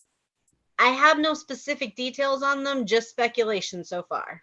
Are they the raiders we keep having to deal with? I honestly don't know. I do have a video from Combatus taken over 100 years ago. It's not confirmed, but reports say it might be the Liston. As the vessel entered the system, most of our probes malfunctioned in the region and we could not confirm what it was. The officer hands the Prime Minister a tablet. She watches it, then taps the tablet a few times. I can't make anything out with that video. As far as I can tell, it could just be a comet. The only reason the report said it was a ship was because at time index 005, it changes direction. Oh. I have a few more surprises for you. Their voices drown out. Fade, interior Pluto food court day. The food court is almost empty. Jennifer and Komal are in their usual spot near the rear windows. They eat while Sarah taps a tablet in the window well. Becky rushes in. I have some alarming news from Earth. The government is organizing a special division to go find the community. We have to go. Go where? I can't tell you that yet. For how long? I can't tell you that either. All I can tell you is that you and Sarah should come with us. I have updated your amulet to show more information. Go home and read it with Jack. We'll meet tomorrow and discuss it. For now, stop signing in public. But I haven't even told Jack about the amulet yet. He hasn't read the stories. Becky looks around, then moves in closer to Jennifer. Show him the stories as soon as you can. He needs to see them. Today. What do they know about the community? We don't know yet. All we know is that they're sending a group of people to Pluto. We can't be here when they arrive. When will they arrive? As far as I know, they may be here already. The food court is not safe, and we're closing it down today. Now go. The girls hastily grab their gear. Interior news desk day. Words on screen. 5 years later. Headline reads, 5th year celebration. Video shows celebrations from different places in the solar system. Words scroll across the bottom with more celebration stories. With today's ARC report, we celebrate 5 years since the ARC's launch. Celebrations are in full swing. Everyone has been able to watch as the crew deals with problems they encounter on a daily basis. There are now 12 people on the Ark, 6 adults, 6 children. Teams 1 and 3 are currently in cryogenics. Team 2 is managing general ship operations. Interior Arc boardroom day. Boardroom. Shannon, 25 at the table with Curt, 28. I can't believe we've done these reports every day for 5 years. I agree. I would have thought that Earth would be getting tired of that by now. At least Olivia had the great idea of placing cameras in some of the echo pods so that people can tune into them instead of following us around 24/7. Having every moment captured and sent back to Earth is more intrusive than I thought it would be. I'm so bored doing the same thing every day. There are many things that go on this trip. The rest of the trip is right, especially if it means we have a chance to be the first to see the Convadas. True. I can't wait till we get there. I mean, I just imagine what will be like. Okay, let's get this over with. Shannon and Curt turn their chairs to the list of items on the boardroom display. Exterior Arc space. View from behind Arc. Suddenly, a small comet rips through the neutrino sails. The sails flicker and then go out. There's a strong shift wobble of the Arc. Cut to Interior Arc boardroom day. Everything is violently thrown to one side of the room. Curt and Shannon along with it. Lights and power interruptions everywhere. Lights go to emergency power. Red and yellow flashes over many different display screens. Cut to Interior Arc Southbridge deck day. One wall is a large bay window looking into the center of the Arc. On another wall is a hallway with glass windows that look across a hallway and into a room of cryogenic chambers. Curt and Shannon rush to the bridge control panel. Curt's head is bleeding. They frantically assess everything they can, looking over monitors and tapping displays like crazy. One display overlooked flashes cryogenic failure over and over. What the hell's going on?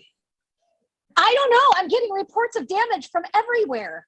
Interior Arc cryogenics day. Rows of cryogenic chambers. Monitors on containers start a countdown. Revival in 3, 2, 1. One pod completes the countdown.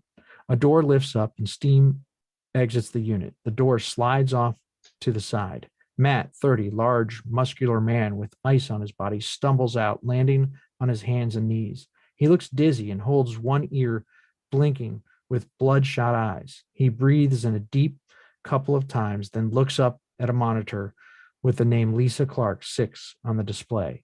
He gains his bearing and focuses his eyes. He stumbles to display and starts frantically tapping control panels while watching life signs change erratically. Come on, damn you, work. Matt kicks the bottom of the wall. After a few attempts, the monitor shows the countdown going past 8. Cryogenic container stable. He gets one running on another pod with Brandon Clark, 6, on the display. Cryogenic container stable. He goes to the one labeled Olivia Clark, 27. Life signs are all flatlined. In the background, there's a view of other pods with all kinds of lights flashing. He looks at them for a brief second. Their screens all have life signs. He completes the sequence on Olivia's pod. He pauses for a brief moment, puts his hand on the glass and looks at her face. Matt runs to the other pods. The screens have changed and now only one is displaying life signs, but still flashing error messages. He starts with that one. After working at it, Matt gets 2 pods to show life signs. Cryogenic container stable. 2 more pods show no life signs and keep flashing. Brandon and Lisa's pod door open with gushes of steam. Revival complete. Matt briefly looks over at his family. He finishes the countdown on the last 2 pods, then rushes to his family. Brandon's pod is open and Lisa's is only half open. Matt struggles with Lisa's door and manages to get it open. He helps his twins out of their pods while they look up at Olivia. Her life sign monitors still have flat lines. Going down on his knees with a child in each arm, he hugs them, both with tears running down his face. The children are stunned, watching all the chaos in the room. Matt looks up again at Olivia. Her eyes are closed and nothing on the screen now. Cut to interior arc South Bridge deck day. Cryogenics chamber failure recorded. Shannon looks up from her monitor, then towards the cryogenics room. Her eyes go wide. She runs out of the room. Interior arc cryogenics day. Shannon runs in. Matt is on the floor hugging his two children. Shannon rushes over to the other pods. She picks up an infant from a pod, then looks quickly at the rest of the pods. Brent, 25, and Sheila, 2. The containers are showing green with normal life signs. Cindy, 25. Pod doors open, but she is lifeless. Shannon shields the eyes of the infant she is carrying and hands her off to a waiting robot. Medbay now! The robot leaves the room with the child. Matt pushes his twins towards Shannon and points toward the door. Shannon reaches for the two children. Come, we have to go. Shannon runs out with a child in each arm. Matt carefully lifts Olivia from her pod, tears streaming down his face. He places her on the floor. Matt grabs a first aid kit from the wall and opens it. He pulls out a CPR vest and slides it under her back. It wraps around her chest and starts compressing. He grabs an oxygen mask from the kit and places it over her mouth. Shannon and two robots rush into the room, pushing med beds. The robots both have white cloaks with giant red crosses. Shannon points to Cindy's pod while she grabs a med kit from the side of one of the beds. The robots lift Cindy from her pod and place her on one of the beds. Shannon starts CPR on Cindy. With a big inhale and arching of her back, Cindy starts to breathe on her own. The robots roll Cindy out of the room. Shannon checks on the displays of the others. They are still green with good life signs. She looks over her shoulders at Matt and Olivia. Matt sits on the floor. He pulls Olivia's cold, limp body into his arms, hugging her tight. Fade out.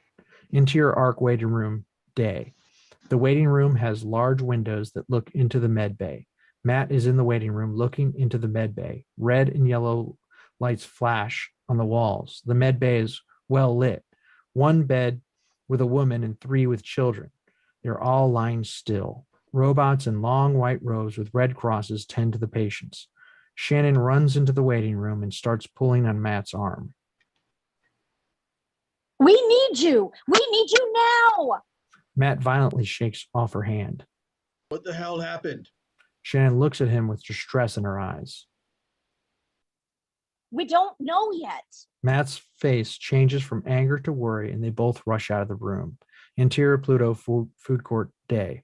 Sarah, now 9, in a very busy food court. In the background, there are stores with robots dispensing food and other items. A man sits down slowly beside Sarah with his gaze glued to 3 large monitors. Sarah looks at the man, then up at the monitors. She sees a picture of the Ark on the screens and a headline in large letters. Comet hits Ark. Comet hits Ark. A comet crashing through the sails is shown over and over. The screen flips to a news desk. Interior news desk day. Justin, catastrophe on the Ark. Officials say they have lost all contact with the locked feeds. Interior Pluto food court day. Jennifer approaches Sarah with her back to the screens. She waves at Sarah to get her attention. You okay? Sarah points to the screens. Jennifer looks up. Her eyes go wide and she holds her chest. She slowly sits down beside Sarah and pulls her arm around while looking at the monitors. Interior government newsroom day. Prime Minister's aide steps up to the podium. Prime Minister has a statement. Please hold all questions until she is finished. There's a pause. The aide looks over his shoulder, then dismounts the podium. The Prime Minister steps up to the podium. A couple of drones fly in front and take some photos, then fly out of view. She tugs at her suit and holds onto the sides of the podium. Approximately 48 hours ago, our Ark was struck by a stray comet. The comet was extremely small and passed by at a great speed. We don't believe our crew on the Ark had any warning before the incident. The Ark still appears to be on course, but there is extensive damage to the north sails. We now know the rest of the ship was not directly hit. Damage to the rest of the ship appears to be from gravitational pull of the comet passing close. The north sails are inoperable. Attempts to retract the north sails have failed. Our plan is to rotate the Ark and start using the south sails. She pauses and looks down and regains her composure. Unfortunately, I have the duty to report that there were problems with the cryogenics containers during the emergency. Olivia Clark was one of those containers and passed away during the incident. The crowd gasps. She pauses, looks down for a moment, and regains her composure again. We do not have a full assessment of the damage yet, but we hope to have more information for you very soon. Flashes go off in the room. Pandemonium erupts in the press gallery. The minister steps down and rushes off stage. The minister's aide steps back up to the podium. Interior Ark waiting room day. Matt in the medical bay, sitting on a chair between his two children's beds. The medical bay is dark with just soft lighting in the room. On the wall behind the beds are monitors that display life signs of the patients. Matt has a tablet in one hand that is shining a glow on his face. Matt looks worn out as he swipes the tablet. In the waiting room, Shannon's standing with an infant draped over her shoulder, sleeping. She rocks the infant quietly. Curtis walks into the room with another infant asleep in his arms as well. He leans in towards Shannon and whispers, What are you doing? Cindy is sedated, and Eric slipped into a coma soon after he arrived. Matt's kids are doing well, sleeping for the moment. There's still a lot of work to be done, but I think we can get back on track. The ship looks secure. Robots are making repairs. I checked on Brent and Sheila in the crypt in cryo before I came, and all looks good there. The medbots say Cindy and Eric may be sedated for a few days. Their bodies received a huge amount of trauma. Shannon straightens up, kinks her neck, kisses her little one on the head, then leans back to Curt. Matt has been in there for more than 20 hours. I offered to sit with his children and wake him if anything happens, but he refuses to leave. He wanted help with the repairs, and I gave him some damage reports to work on. Some of the hydroponic containers need some work, and to understand the cargo better than I do. I don't want to tax this any more than the mission is bigger than all of us. Interior Ark waiting room day. The waiting room has been transformed into a boardroom. An image on the wall shows points of information, some highlighted. Robots show different types of damage on their chest monitors. A hollow image of the Ark on the table showing damaged sails. Shannon and Matt sit at the table looking over tablets. Shannon turns to Matt. How are you doing? Did you get any sleep at all? Sorry, what was that? I was asking how you were doing. I try. I just can't sleep. I keep thinking if I could have gotten to Olivia sooner, You did all you did. You did anyway. I don't think the rest would have made it. all I do is roll around in bed and stare at the ceiling. I also have this terrible ringing in my ears all the time, and I'm dizzy. What did the doctor say? Lisa had some sort of seizure today. Oh my. Yeah, they said it was a focal seizure. They are doing some tests. It was probably due to the stress on her body during the failed cryogenic wake up.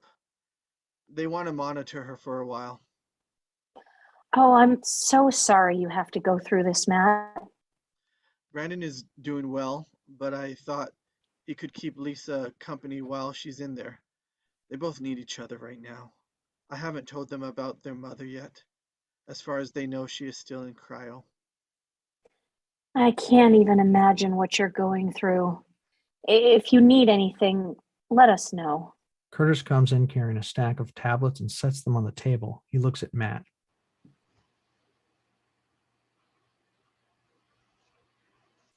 Have you been in contact with Earth? They know about Olivia. Again? I was distracted. Home knows about Olivia. Everyone is concerned about you and your family, as am I. I know it's been crazy around here. Curt waits until he makes eye contact with Matt. The doctor says you still haven't been properly checked out yet. I haven't had a chance. I am fine. Just need to work and keep my mind occupied. What you need is sleep. I don't want to be hard on you with all that's going on through here, but the repairs are processing well, and we can manage without you for a while. We have orders for Earth to have you checked out properly. You are on medical leave until further notice and need to report to the medical bay now.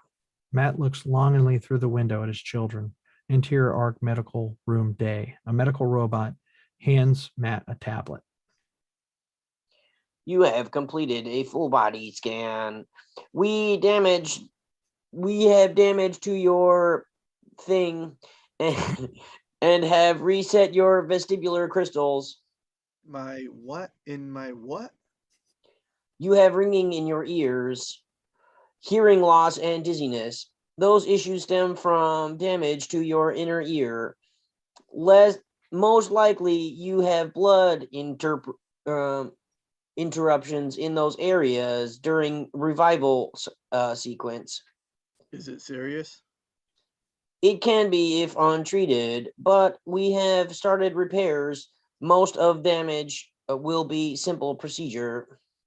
We have a scheduled procedure later today.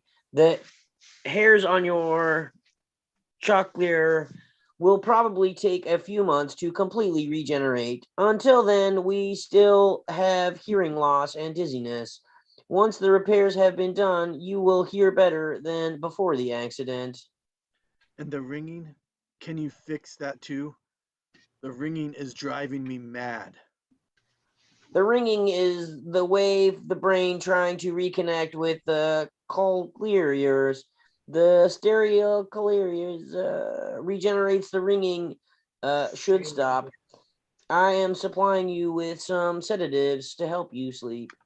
Matt shows signs of relief. How's Lisa doing?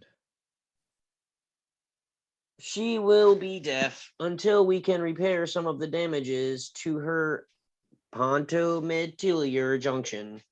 The robot hands Matt another tablet. Matt looks stunned, then concerned as he swipes the tablet. He looks like he is going to ask a question, then swipes the tablet again. You're telling me she can't hear anything? Lisa has follicular seizures and suffered damage in the area where nerves from her inner ear connect to her brain. She will have dizziness and cognitive issues.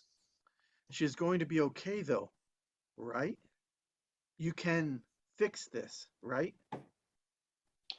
Yes, it can be repaired. Matt looks relieved. There are currently 3 hospitals on Earth capable of this procedure. Earth? You're telling me we can't fix her here? The Ark does not have the equipment or facilities necessary. The robot picks up a tablet off the bed and exits the room. Matt watches the robot in stunned silence. Interior Arc Waiting Room Day. Matt alone at the table. He gazes at the children in the med bay. There's a robot besides Matt. What is the definition of deaf? Definition of deaf. Adjective. Definition 1. Lacking the power of hearing or having impaired hearing. Definition 2. Unwillingness or inability to hear or pay attention to something. How does someone communicate with deaf people? Always face a deaf person. Make eye contact and keep it while you are talking. Try not to look away or cover your mouth, as deaf rely on lip reading to help them understand. A list of bullet points display on the robot's chest showing other suggestions. One of the most important points to remember is keep trying. Even if a deaf person does not understand what you are saying the first few times, It may have 4 or 5 times of rephrasing or even writing it down. Don't give up. What if they can't read lips? How can we teach a deaf child to read lips? Early 16th century. Since the beginning of formal deaf education in Spain, oralism or mainstreaming was taught into the 22nd century around the world. Oralism provides members of privileged classes with deaf children a way to channel their children's education. Speaking with equated with higher classes or higher intellects, signing with the lower. What is signing? Sign language. Noun. A system of communication using visual gestures and facial movements. Used by deaf people. Signing for deaf or tactile signs for deaf, blind will be widely practiced since the 3700s. Medical advancements will able to fix disabilities or disabled. Deaf, blind communities disappeared, now only referred to in history archives. Matt pauses for a moment, then again looks at his children through the window. Robot, please program Lisa's teacher bot with oral methods of education for the deaf. Affirmative. Into your ARC boardroom day, Matt, Shannon, and Curt are sitting at the table in the waiting room. Matt seems distracted as he looks into the medical bay at his children. Brandon and Lisa are playing cards on a bed in the med bay. Curt, what is the latest report with cryogenics? It seems there's a fault with the emergency wake-up procedure. If allowed to be revived under the normal circumstances, it looks like there will be no issue. We have taken the emergency wake-up protocols offline for now and set the regular wake-up procedures to run in case of emergencies, at least until we have time to find out what's wrong. The pods for Brent and Eric are still functioning normally. For now, I think we should leave them in the pods for the normal cycle. I always hate getting into one of those things. What about the rest of the ship? Most of the repairs are progressing surprisingly well. There are a few things I would probably ask Brent or Cindy if they were here, but nothing more serious. The south sails are operating normally. We're back on track to reach full inertia. Once we are at the full inertia, we can start repairs on the frame of the north sail. What is the latest medical report? Cindy and Sheila have been released from the med bay and are recuperating in their quarters. They should be ready to return to cryogenics in a few weeks. That's great news. Brandon has been released medically and is staying in the med bay for now. Lisa will be in med bay for a while. She has some brain damage. She also has dizziness and cognitive issues for some time. This also is affecting her voice and temperament. With the brain damage, there is also a large risk of cryogenics disease. I suggest we skip her cryogenic cycle and reevaluate before the next cycle. The rest of her body appears to be functioning normally. Oh my. I am so sorry, Matt. Brandon and I are going to skip our next cycle. Matt has some damage to his inner ear, which is affecting his hearing and balance. He will also have some fatigue and cognitive issues. He should be back to full health in a few months. Matt, if there's Anything we can do, we're here for you. I don't know what to do yet. We are still trying to figure that out. I had some time to research how to communicate with the deaf, and we are working with a teacher robot. Earth is mourning the loss of Olivia. She was a great woman. I cannot imagine what you are going through. Yes, we will all miss her. Thank you both. I know how important this mission is to everyone. Robot, is Matt fit for duty? That will depend on how much he exerts his body. His body is fighting his balance and hearing issues. This will dramatically affect his physical and mental abilities. If he suggests we suggest half days for now and can be reevaluated again in a week. That's good news. I have some work that could use your input. I can't wrap my head around where it is now.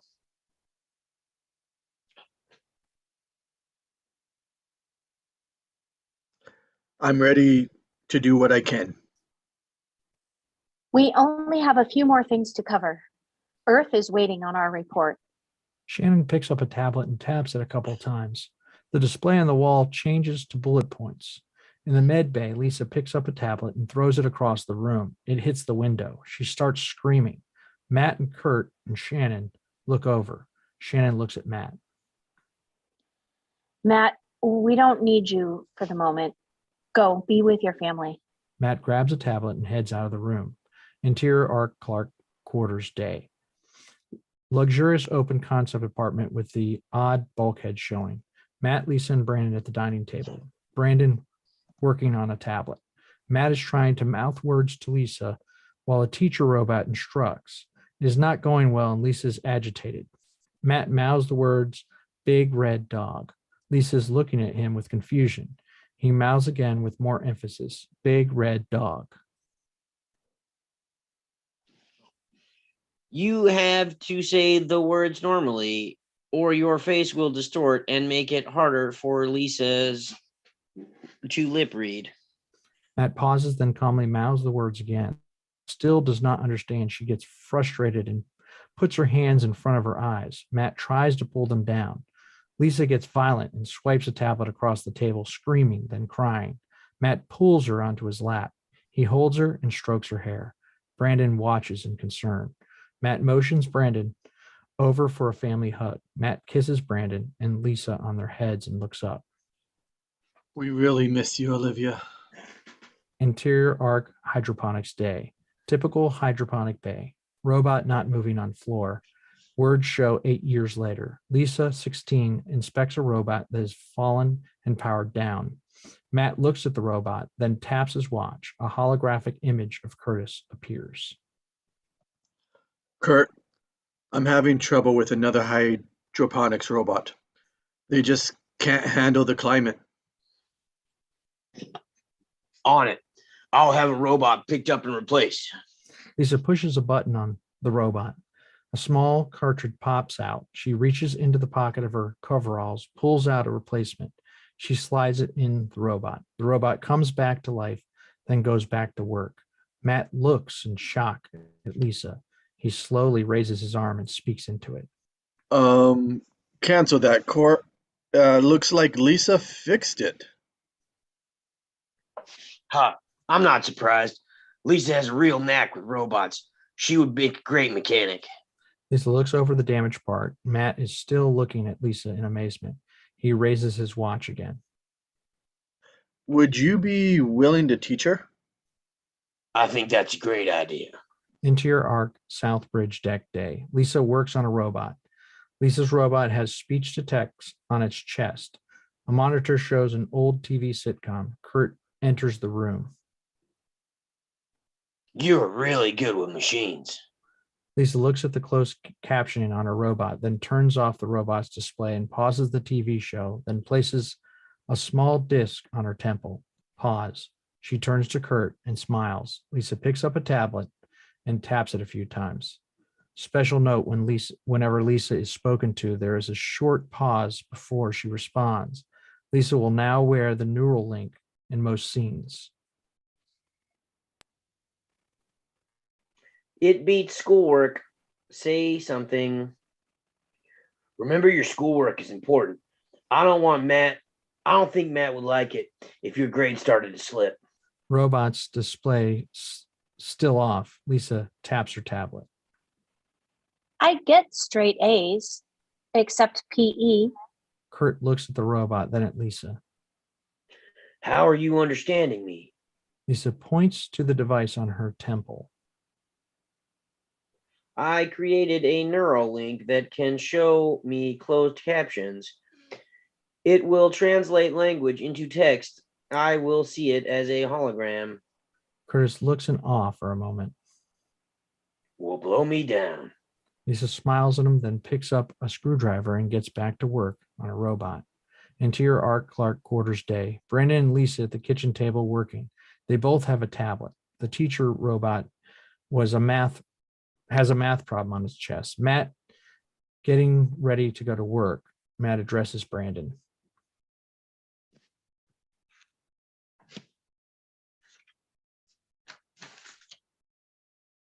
Oh, that is me. Matt? I want to see some progress on your video report when I get back. Lisa looks at Brandon with a smirk. Matt kisses Lisa on the head and leaves the room. As soon as Matt leaves, Brandon looks at his watch and counts down on one hand. 5, 4, 3, 2, 1. Brandon rotates his chair toward the living room. Computer, play something really loud. An old music video starts to play. It is a music video with people signing the words as they sing. Brandon gets out of his chair and starts playing an air guitar. Water and glasses start to ripple to the beat. Lisa feels the table and starts nodding her head to the beat. Lisa looks over at her brother's antics, then at the music video. She is mesmerized watching the actors signing the music. Brandon turns to see what she is looking at. At the end of the song, the credits show a special thanks to our ASL student actors, and then it lists their names. Lisa points to the screen with a puzzled look on her face. Brandon shrugs his shoulders. Computer, pause. Go back to the start with the credits. Lisa picks up a tablet and types, "What is an ASL student actor?" Then shows it to Brandon. Computer, what is an ASL actor? The teaching robot shows multiple links on its chest. One of the links is ASL, American Sign Language, interpreted performances. Lisa types on her tablet ASL, robot displays and voices.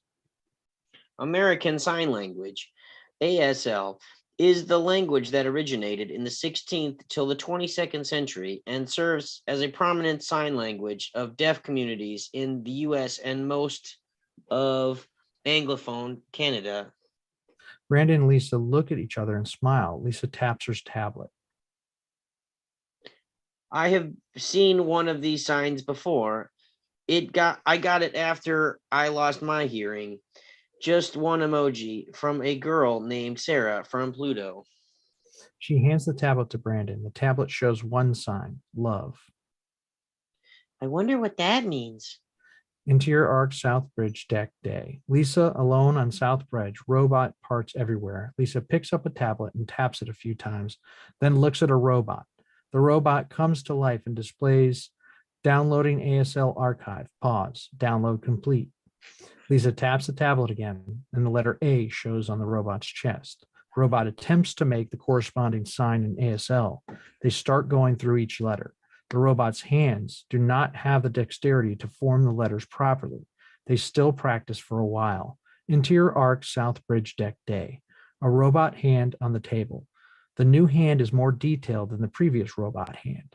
Lisa is adjusting it with a screwdriver, then sets it on a table with its fingers pointing up. It is more identical to a human hand. Lisa taps her tablet and places it beside the hand. It shows the letter A. The robot hand also displays the letter A in ASL. They practice the ABCs and the hand works flawlessly. A large smile comes across Lisa's face as they sign the letters. Lisa installs the new hand on the robot. The robot comes to life.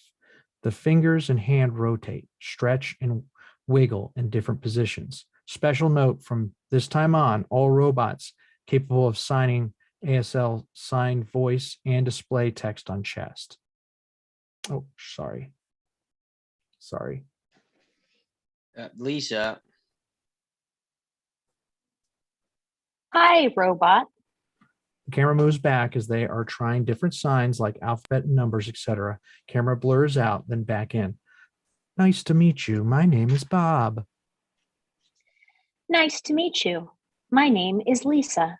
Interior Art Clark quarters day. Lisa and When Brandon. guys, real quick, sorry, when the letters are spelled out like that with periods, you need to Lisa. yeah. Okay. Lisa and Brandon are at the kitchen table. They both have a bowl of food in front of them and are eating. Bob the robot is facing Lisa. Matt walks in the door.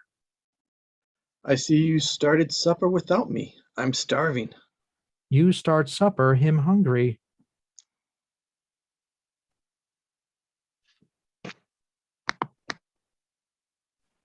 You were unmuted, now you're muted. Clint.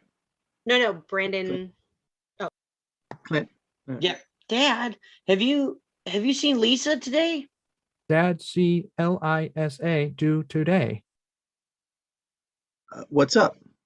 What's up? Brandon and Lisa laugh at the robot. Lisa built a robot that can sign. Lisa build robot can sign. Sign? What do you mean, sign? What means sign? You can see it to believe it. The robot continues to sign voice and show closed captioning to Lisa while they talk. I love you, Dad. Lisa loved Dad. I don't know if that's Bob. Matt looks at the signing robot, then at Lisa in astonishment. The dish Matt is holding slips out of his hand and bounces on the floor. Lisa has a huge smile on her face. Absolutely beaming, Matt walks over and hugs Lisa. Then they look at the robot again. I love you too. Love, same. They try different words and phrases. Interior Art Clark quarters night. Matt is alone with the robot at the table. Robot, can you teach me ASL? Yes, I can. Where do we start? Start with the alphabet. They practice signing the alphabet. Interior Art boardroom day. Brent, 37, heavy built man, and Sydney, 32, sitting at the table with Shannon. It is good to have you both with us today. We will get started in a bit. We are just waiting for Curt and Matt. I hope everyone is okay. I hope your cryo sleep was good. I find it hard to believe that cryos doesn't age the body. I actually feel better than when I got in. Sure does wonders for the complexion. Matt and Curt walk into the room, followed by Lisa's new robot. They all exchange hugs and handshakes, then sit down. Before we start the official meeting, I have to show you something. Sure. Last night, when I got home, I found out that Lisa built herself a signing robot. Signing robot? What's that? What do you think it is, Curtis? Lisa's been working on a special project for months. She won't tell me what it is, but it seems to be very important to her. You will have to see it to believe it. She has taken her teaching robot and modified the hands and face so it can sign ASL. ASL? ASL is American Sign Language. I wrote a college paper on that. The title was Lost Languages. It used to be a form of communication with deaf people using hand, face, and movement to communicate. Lisa never ceases to amaze me. I mean, the neural link between and that now sign language robot, she's gotten to be the most resourceful person I've ever met. I played with her robot, Bob, last night after she went to bed. I even started to learn the alphabet. A, B, C, F, D.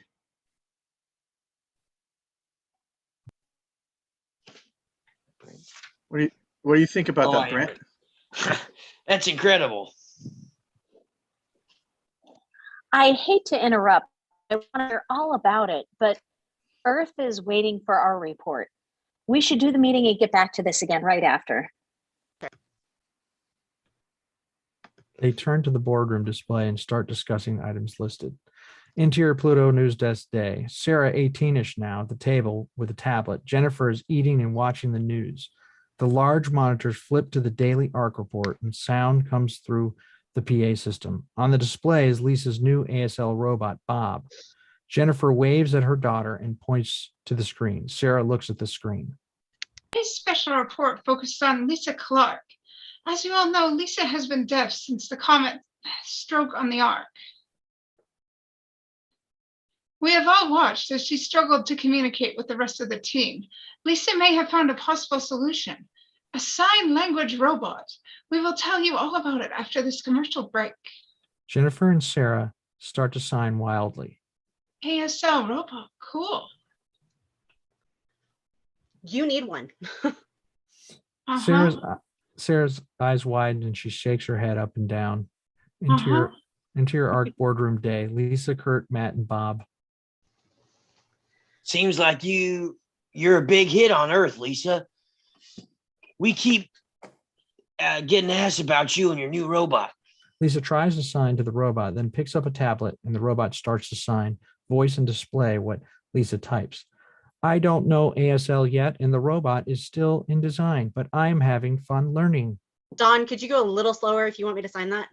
Oh, sorry, just a little slower. If you want, I didn't it's even know you were signing it. Sorry. It's fine. If you go a little slower, I can. I don't know ASL yet, and the robot is still in design, but I am having fun learning.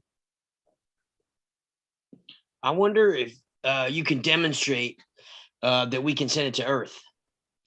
Lisa, Brendan and I have started to learn, but it's not easy. I'm also interested in your design and wonder if we can start duplicating it on other robots. Lisa taps her tablet. The robots can make them. I just let them know what I want, and they build it. I know robot design, and there's more to it than this. What you have created is nothing short of amazing. Why don't we try recording one of our family school sessions? I see the photo opportunities here. All of us can now have ASL classes with the robot. Of course, we will try one that is not recorded first. Both Matt and Lisa nod their heads. Interior Pluto Food Court Day. All monitors sync and show a government seal on the screen. Lights in the room flash a few times. Words scroll across. Important messages from the Prime Minister. Please stand by. The view changes to a podium. Cut to Interior Earth Government Press Gallery Day. Minister's aide steps up to the podium. The Prime Minister has a statement. Please hold all questions until after she is finished. There's a pause. The man looks over his shoulder, then dismounts the podium. He steps down and the Prime Minister steps up. My historians have informed me that sign language is a dead language and has not been practiced for many centuries. I have heard rumors that some among you may still use ASL or other sign languages for communication. In light of Lisa's deafness and the new sign language robot she has created, and of course, the importance of our ARC to succeed in the new world, I am putting a team together of our brightest historians in linguistics. I will also add people that can already sign ASL or other sign languages if any can be found. This team will receive our highest prestigious status in our community, with all the benefits that go along with it. Thank you. Some drones fly in for some snapshots and questions start from the gallery. Drones swing around and take pictures of the gallery. Interior Pluto Food Court Day. Sarah and Jennifer look at each other. Inform them. No, not us. Yes, we sign. I want to sign with Lisa. We can't. Why?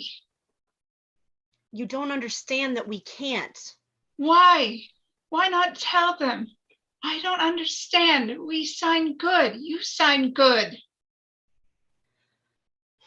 We can't tell them because they will take you away from us. You're not who we said you are. You come with me. We show them sign. We can't. You don't understand. I didn't let them fix you after your accident. They will take you away from me if they find out who you are. Accident? What accident? When you were little, you had an accident. Brain damage. That's why you're deaf. But other than that, you're fine. We were cut off from Earth because of a war. Once the war was over, we took you back so that you could see the doctors. And they said they could fix you. But you would lose all of your memories. The risk was too high. It was too dangerous. So we watched you overcome your deafness. You became who you are now. And we love you for who you are, for who you became. But the government said we had to fix you. So we took you from the hospital. I'm trying to read where I am, sorry. The only reason they didn't make you have the surgery is because we fled. We returned to Pluto. Then my cousin and my sister passed away in an accident. So we told the government that you had died, not your sister. The government only knows you as Brenda now. Papers were falsified. We lied just so they wouldn't come take you away from us. The government thinks you're dead. Our family learned sign because of you. You're why we sign. Sarah slowly turns and looks out the window at open space. The camera shot switches to a shot of Sarah from outside the window. She holds up one hand. Love. Fade to black. Sick. Thank you. Thank you. Thank Yeah, you, nice Petra, work, for Petra. signing. Whew. I'm kind of amazed I remembered that much. It's like That's awesome. I Yeah. learned when I was growing up. My mom taught me, but it's like how much you remember depends. Seems to depend. So hopefully more of that was right than wrong. Cool. That monologue at the end was awesome, man. That You're- really you're was, muted, really Jacob. beautiful. You were muted. Huh? You're muted. Oh, Jacob was talking and he was muted. Jacob? Jacob, you're muted. I know that I shared the screen so my muted button thing moved, and then I clicked it and it moved again. But yeah, well, that was impressive. Thank you, Petra. Way more than anything any of us know. So, yeah. So good job, everyone. I know it's a cold read for most of us, and good job. Lots of characters, lots going on. Good job, Marvin, like Don said, for finishing the screenplay and getting out there. And we can tell a lot of research went into a lot of things that are in there. Other things you guys liked about it or thoughts? It was very intriguing playing Yeah. something entirely out of my wheelhouse. I loved it. Awesome. And now before we get into more, we'll talk about this more, but I know it's later for some people and sometimes these things run late. So first we'll go around and see what everybody is doing and where people can find them. And so if somebody has to leave, they can leave, and then the rest of us will hang out and talk about the script and other things more. So Clint, go ahead and go first if you'd like. All right. My name is Clint Monroe. Anyways, you can find me at Gems of Zen Productions on Instagram, or you can find me at Clint Monroe 2017 at gmail.com. You can email me there, or you can type that into Facebook, and then you can find me there. And that's pretty much what's going on with me. I did my little spiel in the beginning. It was a good read, and I look forward to getting into the meat and potatoes of it. So I'll pass it off. All right. Next, we got Don. Don Lampasone. You can always find me myname.com. And still doing the same stuff, just, doing video and film stuff during the day and watching my kids at night, I guess. I don't know.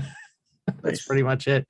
But yeah, I'm always interested in working on shorts and feature films. It's definitely the passion that I'd like to be doing. So always striving to do that. So it's really fun to do this just because, you learn a lot from reading other people's screenplays, especially when they've been produced. And reading today's was very interesting to see, it's an interesting story, so I'm very interested in talking about it later. I'll let the next person go and we can talk about thoughts about that after.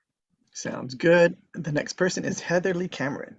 Hi, my name is Heather Lee Cameron. I'm a writer, I'm an actor, I'm a self-producer. You can find me on my main site is YouTube. My channel is The Storm and Latter-day Saint, or you can contact me through my email, heather.leigh.cameron@gmail.com. All the rest of my links are on my YouTube channel. It was awesome to do this script. Awesome. And Petra. Hi. Petra Stedman. When I was little, my mom taught me how to sign, so I remember a little bit more, understood a little bit, remembered a little bit. Yeah, this was just it was a cool script and interesting to read and really fun to act. And I don't really have a huge social media presence except for me at my name at Twitter, and that's kind of it. But working on getting some more stuff out there because these are definitely fun, and getting to do more projects would be a lot of fun too. So awesome. And Vicki. Hi, I'm Vicki Dykes. You can find me on Instagram as YogaGramma7. I'm on Facebook under my name, Vicki Dykes. I'm an actress and I would love to do voiceover. And I do have hearing loss. I never did learn how to sign. I do read lips. I've had my hearing loss for over 30 years now, and I just learned how to live with it. Wow. Yeah. That was, impressive. Yeah. Next I'm super curious to hear what your thoughts are about this later. Oh, yeah. So if you're able to stick around for the discussion in a little while, we'll have it go first. And next, the names switched around on me. So Toni, we'll have you go next. Hello, I am about not having video. Toni Flora, you can find me on Facebook at Toni Flora. I am super excited. We started filming a series a couple of weeks ago. We just got a Facebook page up last night. So we'll be sharing that in the next couple of days. I think the director is adding some more stuff before we can share a lot. So look for me on Facebook and see some and you'll find that series that we're coming out in a couple of months, few months. Can you mention the name of it? Can you mention the name of the Facebook page or not yet? We'll wait till next time. We'll wait till next week. Okay. They'll Cool, come back thanks. to that. Sorry to interrupt if you had more. Did everybody get a chance? Let's say who they are and stuff. All right. Well, if anybody has to. I think Angelina didn't get a chance. Oh, Miss Peterson, please. Sorry. That's okay. I'm Angelina or Angel Peterson, and you can find me on Facebook on my business page, which is Your Adored Life. And I think the link will be in here. And I just want to give a little shout out to my buddy, Curtis LaBelle. It's his old branding, Kula, but Curtis LaBelle, he's a musician in Canada, and he's going on his cross Canada tour called, what is it? High on Pride tour. So HOPT, and look him up. He's cool. That's my thing. Thank you. All right.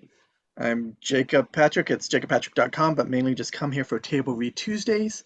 And so that's the wrap on the official table read. So if anybody has to go, thank you. Thank you, everyone. Thank you, Marvin. Thank you, like this. Woo. All right. And now we'll continue with the discussion for stuff.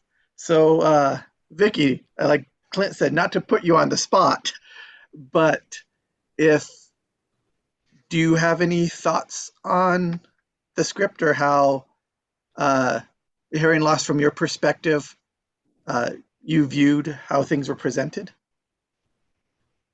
I thought it was really interesting. It's really easy to think of a handicap as something that you should keep this quiet. Let's not share this. I didn't talk about it for decades when I was performing on stage. I simply didn't bring it up because it didn't interfere. But if acoustics are bad, or if things change, then it becomes really obvious. And it's astounding to me to have to hide something that's a part of you, and just because you're different than someone else, to see society and say, okay, we have to hide you because they're going to take you away if they find out that we didn't get this operation. Like, it's mind-blowing, and absolutely it can happen. Absolutely. So yeah, I found the script to be very intriguing. Yeah. Awesome. I think that's an interesting point that you bring up, where it is kind of like, I mean, it's an outlandish futuristic story, right? But the idea is that feeling that you get of like having to hide and like, and so he's using the government, I guess, to kind of get to that idea of that there's this stigmatism, I guess, in society, and then this person has to feel like they need to retreat and not talk about it. It was very interesting. And I'm glad he's trying to write a script, or he did write a script that brings more attention or representation to underrepresented people. So I've and my admiration for that. Yeah. All that. Anybody else have any other thoughts on that stuff? Now, I will say I did ask him while we're doing this tonight. I asked him, do you want feedback? And do you only want nice constructive feedback, or do you also want harsh, truthful feedback? And he was like, bring it all. Give me all feedback is good feedback. So he's given us permission to tell him what I really thought, our nitpicks. And again, none of us are like super professional writers. None of us are, this or that. So these are just objective opinions, and hopefully he can see the note behind the note, or maybe we all have a consensus on something, and that can help him just make it stronger. Like, that's one of the benefits of table reads. Like, I'm sure he was watching us and he probably already saw, oh, I got to change this, fix that. So he might already have some of the comments we're going to say. But if we can give feedback, that's what writers love. Like, that's why they send their script out. Like, please tell me how I can make it better, because they want it best. So, all right. Oh, I can start if you want with a little bit of that constructively. I thought the story overall is actually good. I think it works. I think that one of the things that some writers do is a little bit too much dialogue on occasion, and then there's no description in what's going on. And I actually got lost a couple times with the dialogue because I wasn't like, well, what are they doing? I couldn't see what was going on in my head, like the usual way. Like when you're reading a script, you want to see what's going on. You think of it as a visual medium, and so you want to always be thinking, what do we see? And so, yeah, dialogue's good, but you want to make sure that it's not too much so that it it sort of drowns out and gets repetitive. I think that's probably, but overall, I think the story was great. I mean, and that would be my main criticism of this screenplay. Mhm. Thank you. Yeah. Go ahead, Clint, please. To piggyback off of what Don was saying, I think a lot of it with some of the very long dialogue sequences of different characters, it almost makes it monologue-y for the characters early on, right? And the monologue, like the thing that brings it home, is right at the very end when they talk about Jennifer, and that is so powerful. So like having short, snippy dialogue early, right, leading to that one massive, powerful monologue, I think would like just hit this one out of the ballpark for sure. And I didn't say, I want to give him credit for asking for feedback and welcoming feedback and allowing us to say that, like, that is a good quality for someone to be able to take feedback. Absolutely. Absolutely. It helps to better what we're all working towards is bettering ourselves. So, Agreed. And it's a professional quality. You work is. with other studios and directors, they'll want things changed for multiple reasons. Could be budget, could be, just story. One other thing that I noticed was I was a little confused about the dates. I didn't understand what present day was, and maybe I forgot. Maybe that was unclear. Just the dating in general, I was like, where are we? And like some of the time jumps and stuff like that. I was a little confused on that. So, and maybe it doesn't need to be so far in the future. Maybe, I don't know. Maybe that's, but.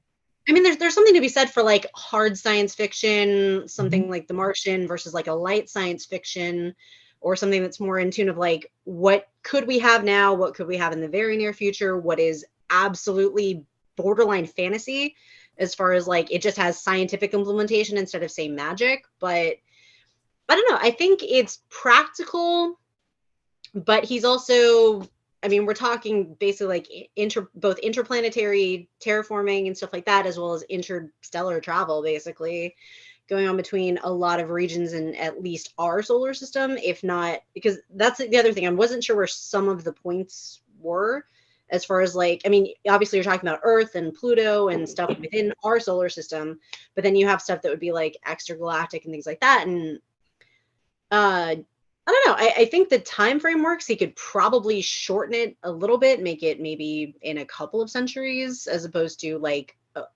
1,000+ years. But I mean, I don't think the timeline is necessarily it. If you're setting it in 3700, you're setting it in 3700, and there was a reason that you set it in 3700. My favorite thing is just like, if you're doing anything to break up, like, okay, it was between the 16th and the 22nd century that this happened, and then this was like 10 years ago, this was 100 years ago, this was 50.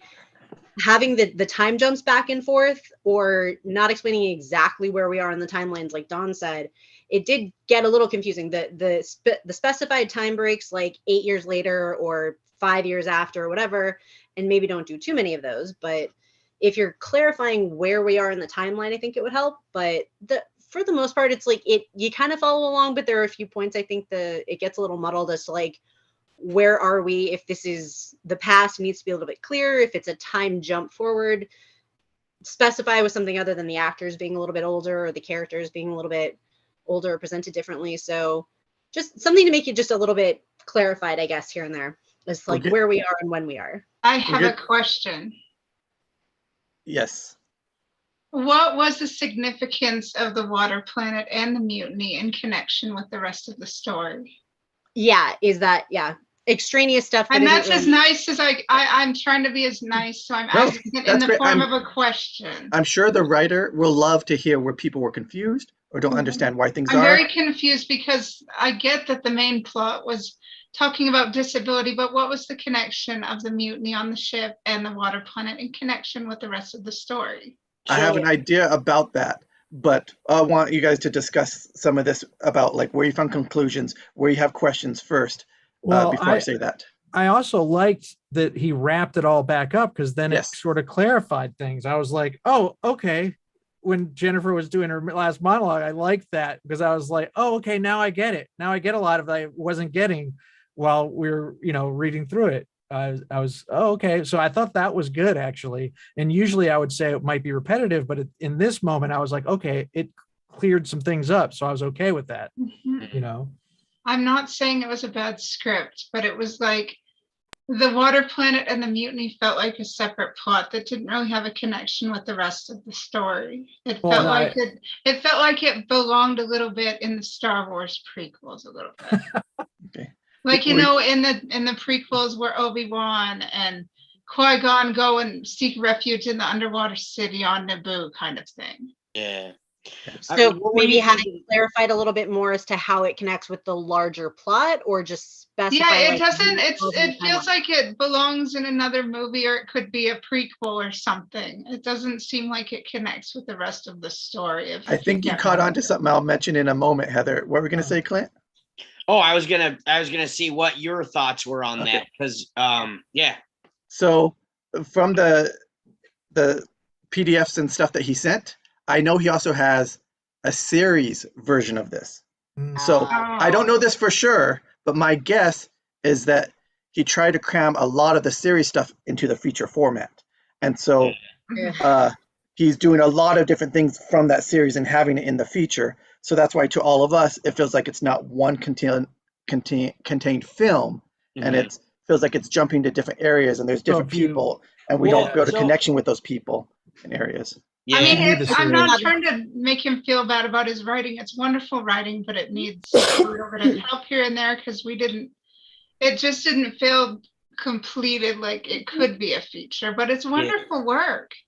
Yeah, so I kind of had like a little bit of a thought on that, actually. I know that there's this idea of the war, and I think like pulling that sequence in was like one scene from the series and the war and the revolution that's going on and happening. But like, what if in the feature format, right, that instead of taking a huge scene, like maybe cut down on some of the newscasters and do like a series of shots, right? Like, so the series of shots is setting up that there's this war going on. And then instead of having that big long scene, maybe shorten that there's a coup, but throughout the time you're using visuals instead of like having the newscaster be on there telling what's going on, show what's going on through actions. And then that's going to set up that there's this war going on. As you're reading it, you're like, oh my God, yeah, there's this war going on. Then there's a mutiny that's going on right there. And then I think they would tie it back. That's just my suggestion. I mean, you could even mix that. You could even mix that. So you could use the newscasters and the sort of what you're talking about, visuals, and sort of combine that idea so that you have the visuals and the newscasters saying what's going on. Have like a voiceover over like maybe a cutaway or something. Exactly. Yeah. Cutaway back and forth. Well, first of all, break it up a little bit more too, but have like, or like, sorry, go ahead. I was just gonna say, so like, instead of having, long form hold on a newscaster going back and forth talking about something, have, maybe the start of the news program and it cuts away to showing what's going on. If you want to have voiceover for clarification, like have basically like listening to the news report while seeing what they're talking about. Like a real news report. But like break it up a little bit. Yeah. Something like that would be. Or they had people signing in that underwater planet. They could have a survivor of that underwater thing on Pluto in that secret deaf community, and they could tell the mother about that community instead of having that weird video. Yeah. And I feel like he'll definitely have to separate the series from the movie. And as a movie, like I would like to see the main characters going through those problems and those issues and that stuff, rather than just seeing a news thing, see how it's affecting the characters we learn or getting to know. And if there is going to be a coup, like the military people that care about that community, it should be maybe some of those characters we know within that happening it, rather than just someone we haven't heard about popping up. Somebody extraneous. It's almost like it's almost like an outlier. It's like it's just kind of stuck in there, and it kind of throws it off a little bit. And like they could have the mom and a survivor from this underwater thing. They could talk about it and say, "Hey, I had to bring this signing to this community, and this is why we have to be in secret because we had this." But the government took us away and forced us to flee from this underwater thing, and this is why we're here on Pluto now, hiding. Or again, we show that so that they don't have to say Yes. that. We show them escaping that, running that. And then, because lots of times in movies, they'll like Yeah. start to tell the conversation and then we cut away because we already know it all. We already saw it all. And We don't like need it have a repeated for cameo us. of the survivor just hiding in the cafeteria or whatever, just watching, staring at her mom like, "Oh, who's Yeah. that?" And again, Um, I got really excited about that water planet as well and the dome underneath. Like that is very interesting to me. But with how this movie started and with how this movie ended, I don't think it belongs mhm. in the movie that was being told. I think it's going to be great in the series as a separate stuff over the different area that they were going to or the planet Like they were from. it needs like But somebody like a first note, it's cameo watcher, but not the whole planet kind of thing. Mm-hmm. There should be a scene though where someone signs something that is telling somebody something and nobody else knows what That's they're cool. saying. You know, That is great. nobody else knows what they're saying, Yeah. and that saves the day or something. And a little like, undertitle you know? so that we know. It's not like a little Yeah, like subtitle. for the audience, but not for anyone else. 'Cause it's Yeah, like, when- it's when like the- when you hide a revelation in like a foreign language or Exactly. something. When the like, main characters are doing that coup, like what's her name, Lisa, she builds a robot that helps her, but they'll be doing silent things that nobody sees, but they're able to Exactly. communicate within Right. silence and be able to do it. Otherwise, they wouldn't be able to. Yeah.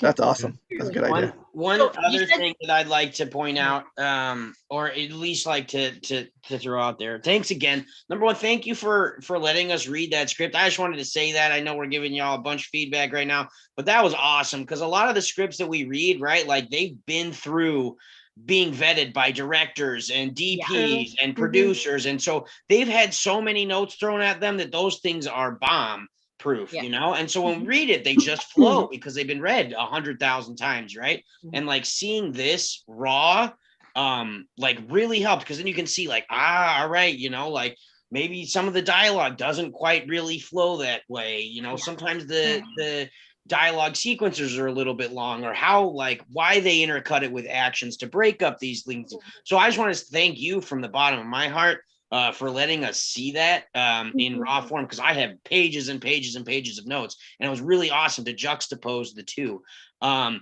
So with that, I wanted to talk one other thing was about the memory loss.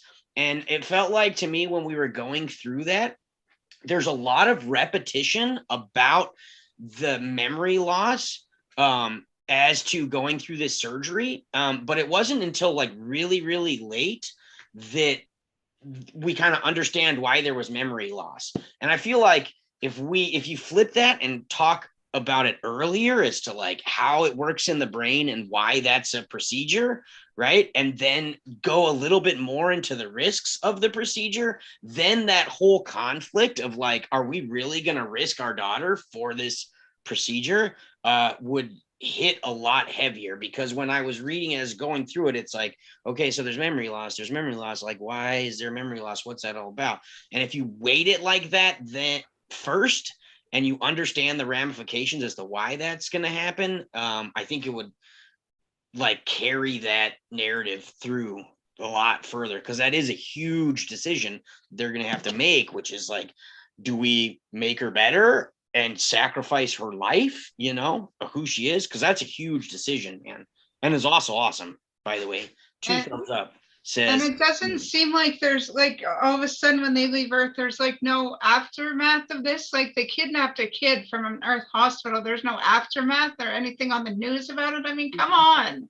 Every so often when we cut back to like Child. somebody, every so often when we cut back to somebody talking about like this ship or the information with like, you know, Sherri and the officer talking to the prime minister, I'm like, are they talking about the ship that was taken? Are they talking about the child that was stolen? Are they talking about somebody fleeing from like basically a government mandate that you have to fix your child and let us operate on them? It's like I kept waiting for that. Like I was did they waiting for mention at the end? Did they mention at the end? Was there an accident? We should see maybe a cut scene of the accident. Like she mentioned, oh, your sister died. I think the thing about the accident had to do with like when the thing struck the arc and that's what they were talking about? Because they no, were like at the end, like You know- they said there was an accident. Oh, your sister died. Like, did the ship pursuing them hit the ship that was fleeing, or what? I think that's what should be in the main story, is rather than just a footnote at the end that's saying, oh yeah, you replaced your sister dying. Show the sister dying, show them replacing having the daughter like play off as the sister and all those little elements, like show all of that. That's Like, the show the Earth. that's that story. Show the Earth attacker, like causing the accident, sister dying, all that. Or like, I think because they were on separate, they got taken onto like different ships. So you had Brenda with Komal and you had Sarah with Jennifer, but then like Jennifer and Sarah get pulled out alive from underneath like all the dead bodies. They found like the heat signature.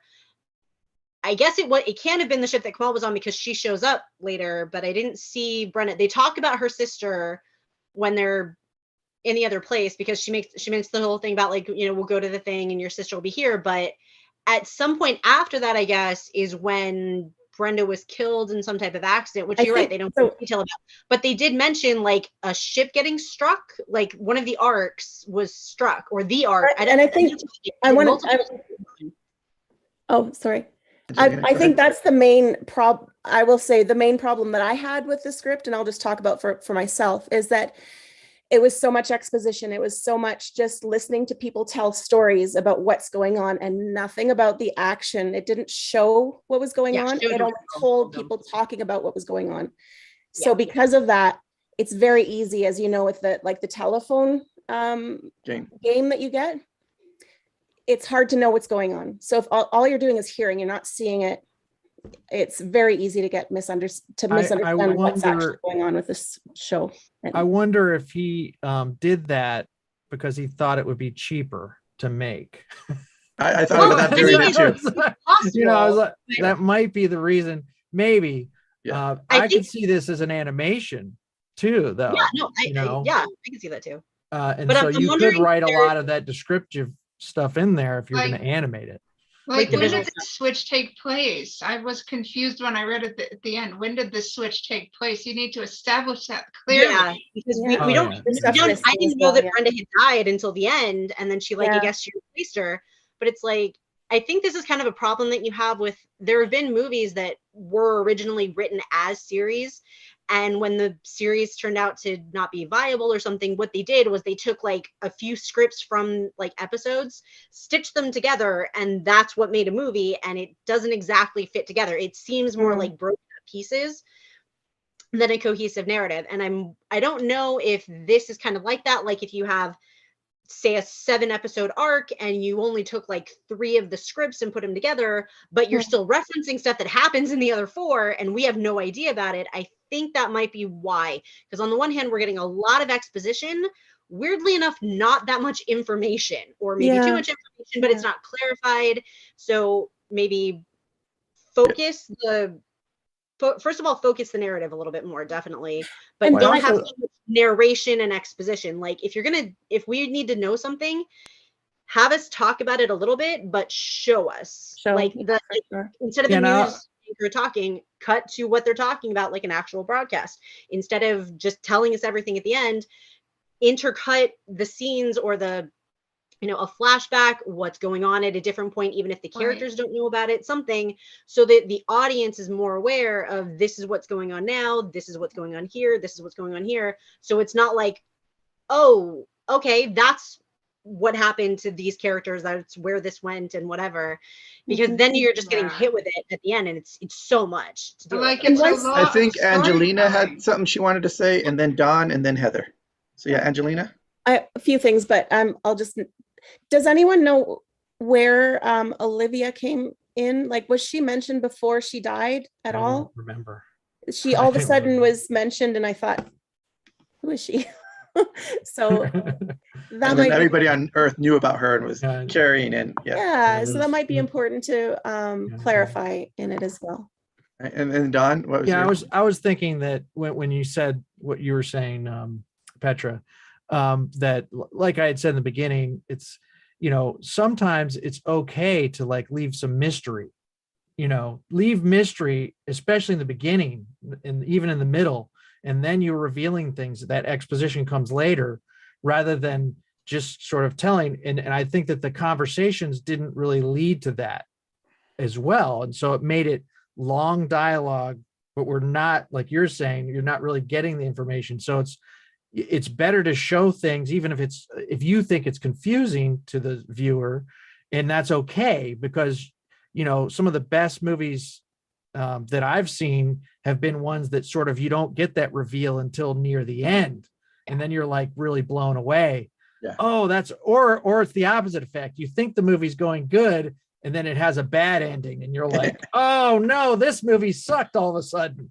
You know, I've had that happen a couple times to me with movies, and I'm like, you know, so it's like those, you don't want that effect, obviously, but I think that would help, just like what we're all saying, just show, don't say it, show it, you know, that old thing. And then Heather, what did you want to say? Heather? You know, there is a law of storytelling when it comes to like TV plots and movie plots. You need to have a clear A plot, a clear B plot, a clear C plot. And I mean, you can show them in a clear order you like or whatever. You can have like a flashback or a flash forward, but then you need to be clear about what direction your plot is moving in. And it needs to be clear. You're going to confuse your audience. Yeah, I kind of want them all going together. Yeah. I do also want to say to Marvin, like, it's brave to put your script out here for the contest. It is brave to put it where it can go in public. Absolutely. Brave where people can read it, and again, brave to receive this feedback. So again, compliment you on Bravo, that. let's Very clap for you. brave. Yeah, Very dude. brave. Serious, man. Yes, Anybody very good, who Brian. doesn't Very think brave. that is brave, write something, send it Yeah. in to us, and have us review it in front of the entire world, and see how you feel, man. I was Really actually, appreciate you. mhm. I was That was thinking awesome. about how important this process is, because like you said, Clint, this hasn't been vetted. It hasn't gone through all of those stages to get the best out of it. And this is one of those stages. And I do have a script that's in the first draft, and it would be terrifying, but it would be so beneficial to hear like the dialogue and the story, and I want to cringe, so I know that needs to change. Like, if I can hear those things, as painful as it's going to be someday, it would be so beneficial. So I know that this has got to have been so beneficial to Marvin as well, and to us. Like, Yeah. Anybody, like, again, a lot of people have series they try and make into a feature, or a feature they try and convert into a series. Like my friend and I right now, we wrote a feature. We're on the second draft of it, that we think would be much better as a series. We're going to finish our draft before breaking it up. So this is also helpful for me and her. Yeah.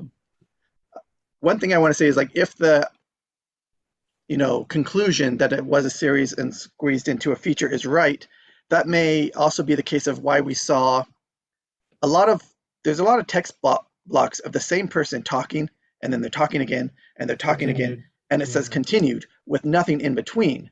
Like, that's not normal on screenwriting. It should just have you can have a return in there without saying continued, and just the same person keep going. Yeah. So I'm thinking maybe it was copied and pasted from other things with things in between it. Possibly. I don't know. Yeah, I would definitely want to piggyback on kind of what a lot of people were saying, but again, that continued thing, and then again going with Petra and the show don't tell, right? Because a lot of those times, instead of just putting continue, just bump over to the action and then say scratches his face or something like that.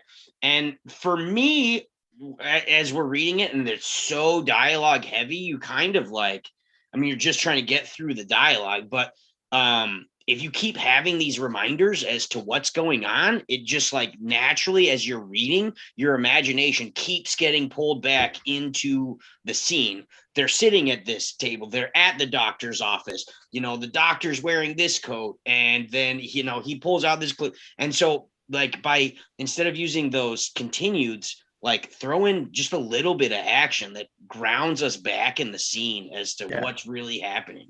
Or like imagine what the camera would be seeing, and it's so like, you have even if it's just like continues as this happens, or voiceover off screen, something where what's going on, it's like it breaks up with, like, Curtis gets up and does this, Lisa moves over here, you had action broken up in these long chunks of like what we're seeing, which is great, but when we have these huge chunks of dialogue, or like basically one character just almost giving a soliloquy. It's like, okay, we're talking to the audience about what's going on, but like break it up with like, instead of having just continue, have it broken up and then this person does this, have it broken up to we pan to this. Imagine what the camera is seeing, because that's what the audience is going to be seeing. And if there's any changes to that field of view, that perspective, write that down. One, it helps you know what you want the audience to be seeing. And two, it helps break up the script a little bit. So it creates visual interest. It breaks it up so it's not these huge dense chunks that we have to get through. It kind of breaks it up a little bit, makes it a little easier to digest. And one thing to note on that is that when you go to shoot this, you're gonna love that you did that with that, because you're going to have to do that with the actors. They're going to want things to do. And so if you don't write them in, they're going to do them. And so it's going to make your movie longer too, because they're going to do actions. And so if you don't write the action, it's just going to happen. Well, I will say though, a good thing there was a couple times where I was reading like pages and pages of action, and I felt like, oh, it's getting good here. This is good. Anytime there was a whole like section there in the 90s or 80s, I can't remember what page number, but there was like a whole bunch of action. I was like, oh, this is when Matt was coming out of the Cairo. Yeah, that was like, I could see this, I could feel it, and I was like, this is happening. Matt with the Cairo and the doctor and all that stuff. Exactly, yeah, that was all, and he's like crying, and you're like, he's on the ground, Yeah, that was Burl, man, for sure. Yeah. There was some heavy stuff in there, man. Yeah, that was good. So, I mean, I think if you do that type of thing throughout the movie, not you don't have to do that much action the whole time, but I think that type of thing, just so we know what's going on, really. And another thing, for you guys mentioned actors, and you guys can tell me what you think about this. I've been told like lots of times when actors get a role or a script to see if they want to do it, one of the first things they go to is the actor description. Like, how am I introduced? And most of these just says 50. Or it just says 30. It has the age, and that's, which is the age is weird. I mean, to me, the age makes a little sense because there's the time jumps, but other than that, it's so little go up. Like some were good, like where it says he's behind a big desk or he has 5 stars on his shoulder. Like that tells us something about their status and stuff. But something like, is this totally character, or just some type of description after that. Like, is this person bitter? Are they stoic? Are they expressive? Are they shy? Are they are they mean or like sarcastic? Do they I actually had a character description once. The one thing that showed up that I still remember to this day is communicates through sarcasm.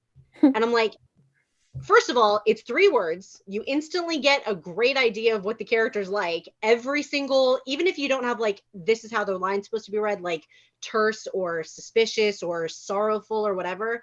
Even if you didn't have, this is how the line is meant to be read, you understood everything out of this person's mouth, except for a few exceptions at the end, is just meant to be, it's flipped, it's sarcastic, it's given with a little bit of spite or spice. And I'm just like, I really liked reading the character. And instant, it's like, it's one thing and you just get it. So, and I want to make a big point right here for writers and readers and everyone. So Petra's an actress. She got that little description and she loved that. And that helped her tell how to read and act that entire character. Because I bring this as a big point, because almost writers are always told, don't write in the character description or other action stuff what we can't actually see. Right. And like at that moment when the character is being introduced and you're just looking at her without her talking, you can't see that she's sarcastic and she communicates sarcastic, but that gave you thing for her the whole script. So there's a lot of readers that are going to read that and they're going to give feedback to the writer and say like, we can't see this. Tell us things about her that we can see. And right there, you just showed like how an actor wants that and how important that is. And so readers that say that, hey, think about the whole picture. Don't just repeat what you've been told. Nice. Also on a bit about that was kind of one of the things that I noticed about one of the characters that I read specifically, because I got the character description in the email that we sent out about Jack, right? And he's kind of like like a blue collar working man type father. And then like I noticed that a lot of this movie is very has a lot of female characters, and there's definitely a lot of female presence in that. And that's great. Except for in the instance when they're at the doctor's office, and they're revealing the bad news, because even if it's a soft-spoken husband and father, when, you know, his daughter is going to have to be through this, like, he's going to be vocal, you know what I mean? Like, and I noticed a lot of the times in there, it was like the doctor and the wife speaking. And, you know, like, a man is going to be vocal about, you know, erasing his kid's memory, or the fact that they can't save it, or that it's going to, you know what I mean? And so there's a lot of times where he was super passive in that. And I think he needed to have like a little bit more there. Does that make sense? I mean, you could also just, if that's how you felt the character was supposed to be and there wasn't that description in there, like the note that is on my character says brave.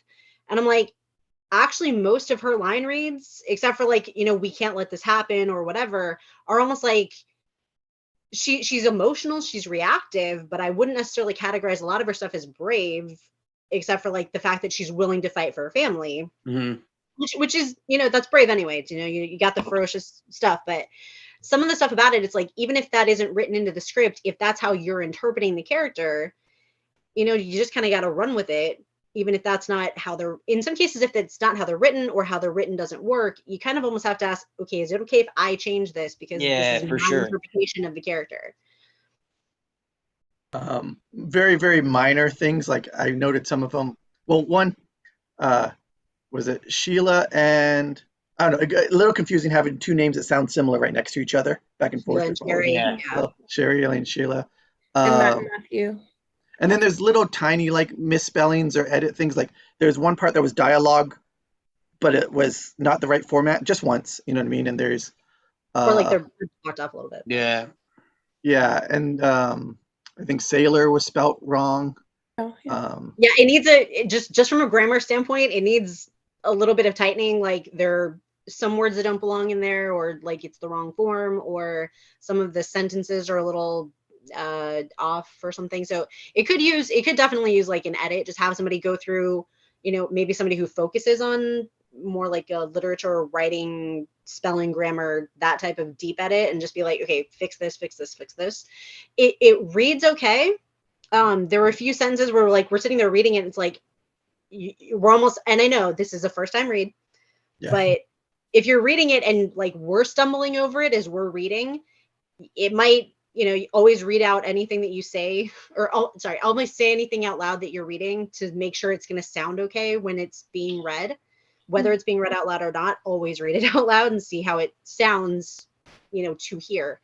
Because I'm noticing that like, it's like, even just as I'm reading it, it's like, and I can't turn this off anyway. I have editor brain permanently installed. It's not, I don't have an off switch, unfortunately, but I'm sitting there and I'm just like, I'm like mentally marking it with like a red pen. I'm like, that needs to be fixed. That's wrong from that word. So Petra, for him or anybody else, do you offer that as a service? Is there a price? Yeah, sure. You know what? Send it over. Yeah, editing is actually one of my fortes, as having been a journalist and someone who knows how to edit quite well. Yeah. Well, having been a writer and a journalist, I hate editing. I will send you work, and I like getting it on paper, but I hate the little fine tuning, man. So I will hit both of you guys up. One other main thought and comment I felt, you guys tell me if you felt the same or not. I felt it was a little too educational. Like, it was like, well, Jacob, I have to respectfully disagree. How else are we going to get the awareness out unless through entertainment? People I agree with that. The existence of people with disabilities, and how else are we supposed to raise awareness about individuals with disability except through entertainment? I have to respect. I think if when they were before that, Angelina, I would just say to Heather, I wasn't saying that at all. I completely agree with you on that. That we highlight disabilities in entertainment. Are you I would just say too intellectual, or the language is a little too high? Or? No, the educational, it felt like a thing that would be at a school to teach people certain things rather than entertainment. I think it needs a little more entertaining and less teaching, because again, some stuff is just repetitious, where it felt like it talked about like that they haven't done sign language since this time, 5 times. We heard that same thing 5 times, that they haven't done sign language this time. And they're asking, what is ASL? What is ASL? Like 4 different times. Now, Yeah, I know like- the people in the future don't know that, but the audiences, majority of them are going to know it, and they're not going to need to be told and explained it 4 times. Jacob, how did people come to understand the different specifications about racism and different things about that? They had to repeat it and repeat it and Well, repeat so it. And that's how I people came to understand it was an important issue. They repeated it over and over and over and over. And this is the same with disabilities. They have to repeat it over and over. I and over and over. agree. Right, I don't know but about getting within the same one. information 5 times in, say, a 2-hour movie or an Yeah. hour and a half movie is going to get, you're going to get sick of hearing it. It's And fine to bring it again, up. It's show it good instead of educationally, show but it instead of doesn't- saying it. Yeah. Yeah, Yeah, exactly. I I think think you that's Show, kind use of a the show different that issue. someone going through the educational, like Don't do it. where they turn away and they're like, I can't hear you. Instead Yeah, of saying like- you have to face someone, no, someone's talking to them, they turn away like, I don't know what you're saying. During the communication's read, broken. during the read, Angelina texted me, I think another great idea, kind of like what Don's was saying Yeah, I was earlier, about to say. to have the POV of the deaf actor in the movie, have it from their perspective. I think that would make it so much stronger and impactful. Yeah. Yeah. Yeah, so And you if have it a is an moment where they can't episodic hear one, anything. have one of the episodes where it's completely like have most of it silent. That Have would be it where awesome. they can't Yeah. hear anything because we put us in the position of a deaf person so that we Mhm. actually feel what they're going through, not just see it. You could One of actually the use things I that loved about- throughout this. Yeah. You would could, be- yeah, you could Would definitely. be cool. Well, one of the things I really liked about the movie A Quiet Place, aside from the fact that they cast an actual deaf actor, was stunning and phenomenal. But one, they talked to her about, like this character interaction or that, or like, what they would say. I still love absolutely that, like the original line at the very end where her dad says that to her was Mhm. only supposed to be, I love you. And he replaced it with, I love you. I have always loved you. And it's like, and she told him to say that. And I'm like, one, it completely kills me every single time. I sob buckets at that movie. But I also like that there's times when, yes, the movie is quiet, but there are times when there's an absence of even diegetic sound. We are in her head. We are hearing or not hearing actually what she hears in that moment. It's like, and you can tell the difference. It's very subtle, but it works. And so something like that, especially with you have a couple of very prominent deaf characters in this story, have it broken up where there are times you can tell you are in their head and not just the scene is quiet, but you're in their head. You're experiencing from their point of view, their perspective, what they're hearing or not hearing, how they're interacting with the world. I think that'd be really great. That's actually part of, I mentioned Papa's Angels earlier. There's actually a little girl that plays a deaf character, and Scott Bakula and everybody else interacts with her. They lip read and some sign, and it's actually a very beautiful movie. I'll try and find the link for everyone. Y'all should watch it. Yeah. Thanks. Yeah, I loved all of that feedback. I think that's the true thing, right? Like when you're trying to raise awareness for something like this, right? It's like putting somebody in the driver's seat, right? Because if you don't know what it's like to live, as a deaf person in the world, to then have that sensation cut off as you are experiencing the film, like you can't help but feel for that person and empathize with them and connect with them. Yeah. I think that Angelina, that was a fantastic idea there for sure. I mean, it's like if you wear glasses and you take your glasses off and all of a sudden everything is fuzzy, it's so hard. It's so difficult. So if there's a way to somehow, and I think this goes for anytime you're trying to put yourself in somebody else's shoes, if you can put the audience in that person's shoes so they can feel that and experience that what that person's experiencing, it's so much more powerful than if you just talk about it. Well, at one point, I think it's Lisa actually, they mentioned that like she's going to wake up without like being able to hear anymore due to the injury or the accident or something. So it's like maybe even just like showing a scene from her perspective where, we start off on black, it comes up and there's no sound. You see whatever's going on around her, and then they realize like you're gonna have to, like, but from her perspective, there's no sound. You see something, you can't interact with it, but it's like it and then cut back to like a shot looking at her where she's kind of almost like, I don't understand, why can't I hear anything? But it's something simple, but it's like it's really quick, but it's easy. Yeah, and I think like you're saying, like cut back and forth the shots, like I think she'd be freaking out right then. Like my brother when he was younger, he's skateboarding, does this and that. He fell, bumped his head for like half a day. Like he was blind, like he can see now, but he was terrified. Like he couldn't see anything. He's like freaking out. He's blind, can't think he's gonna see. Now he could talk and tell us how terrified he is. So this actress would have to show by her actions that she's terrified, that she can't hear anything and she doesn't understand, and they don't have a way to communicate yet, and how important communication is at that moment. Like show that. That would be very powerful. And you know what? There was actually, now that I'm remembering, I used to watch Power Rangers, and there was actually an episode of Power Rangers that featured a deaf character, like the original series, and it was actually very cool. And I can find that episode if anybody wants to see it. It might take some looking though. Sure. Once you get it, go ahead and funny. I mean, put it in the comments. Power Rangers is hilarious. It's kind of funny if you look at the history of Hollywood, of how it's like beautiful man, beautiful woman. Those are the characters that make up the universe, and it's like, all right, let's diversify this a little bit. You know what I mean? Yeah. There's so many different shapes and colors and sizes in this world that all have their unique challenges and problems. And I mean, that's what makes humanity interesting, man. It's not taking. I think one of the things that I noticed a lot is like they'll take segments of a society and then put it onto this beautiful person, you know what I mean? And like try to make it like it's a thing. And you're like, I don't know about that, you know? Yeah. So I can't wait to see more of these stories coming out, dude. Like this is awesome. And I can't wait for this movie to be developed and then shake the foundations, man. I lived in Washington, D.C., next to the Deaf University, and you'd see people signing everywhere. Yeah. I mean, it's a real thing, and there's real people out there that really need to watch this, and it's really important. And so it's awesome, man. And I thank you for bringing this up. I hadn't even, honestly, in my own head, I mean, my head was very far away from even this issue today and for a while. Now I read it, and I'm going to be, carrying got a little bit of a Logan's Run thing too.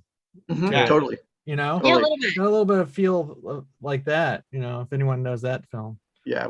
And of course, it should focus on the deaf community, but just to bring it out, they're not the only ones who use ASL. Like my uncle was in a motorcycle accident, and now, quadriplegic, that's how he communicates and stuff. Oh, so interesting, man. He can hear, but he has to do that to talk and stuff. Yeah. Oh, that's cool.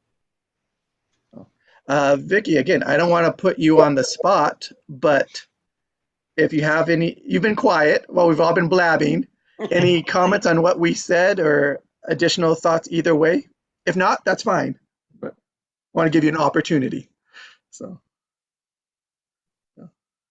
again, it's okay. If you think of something, feel free to chime in, just speak up or put your hand up.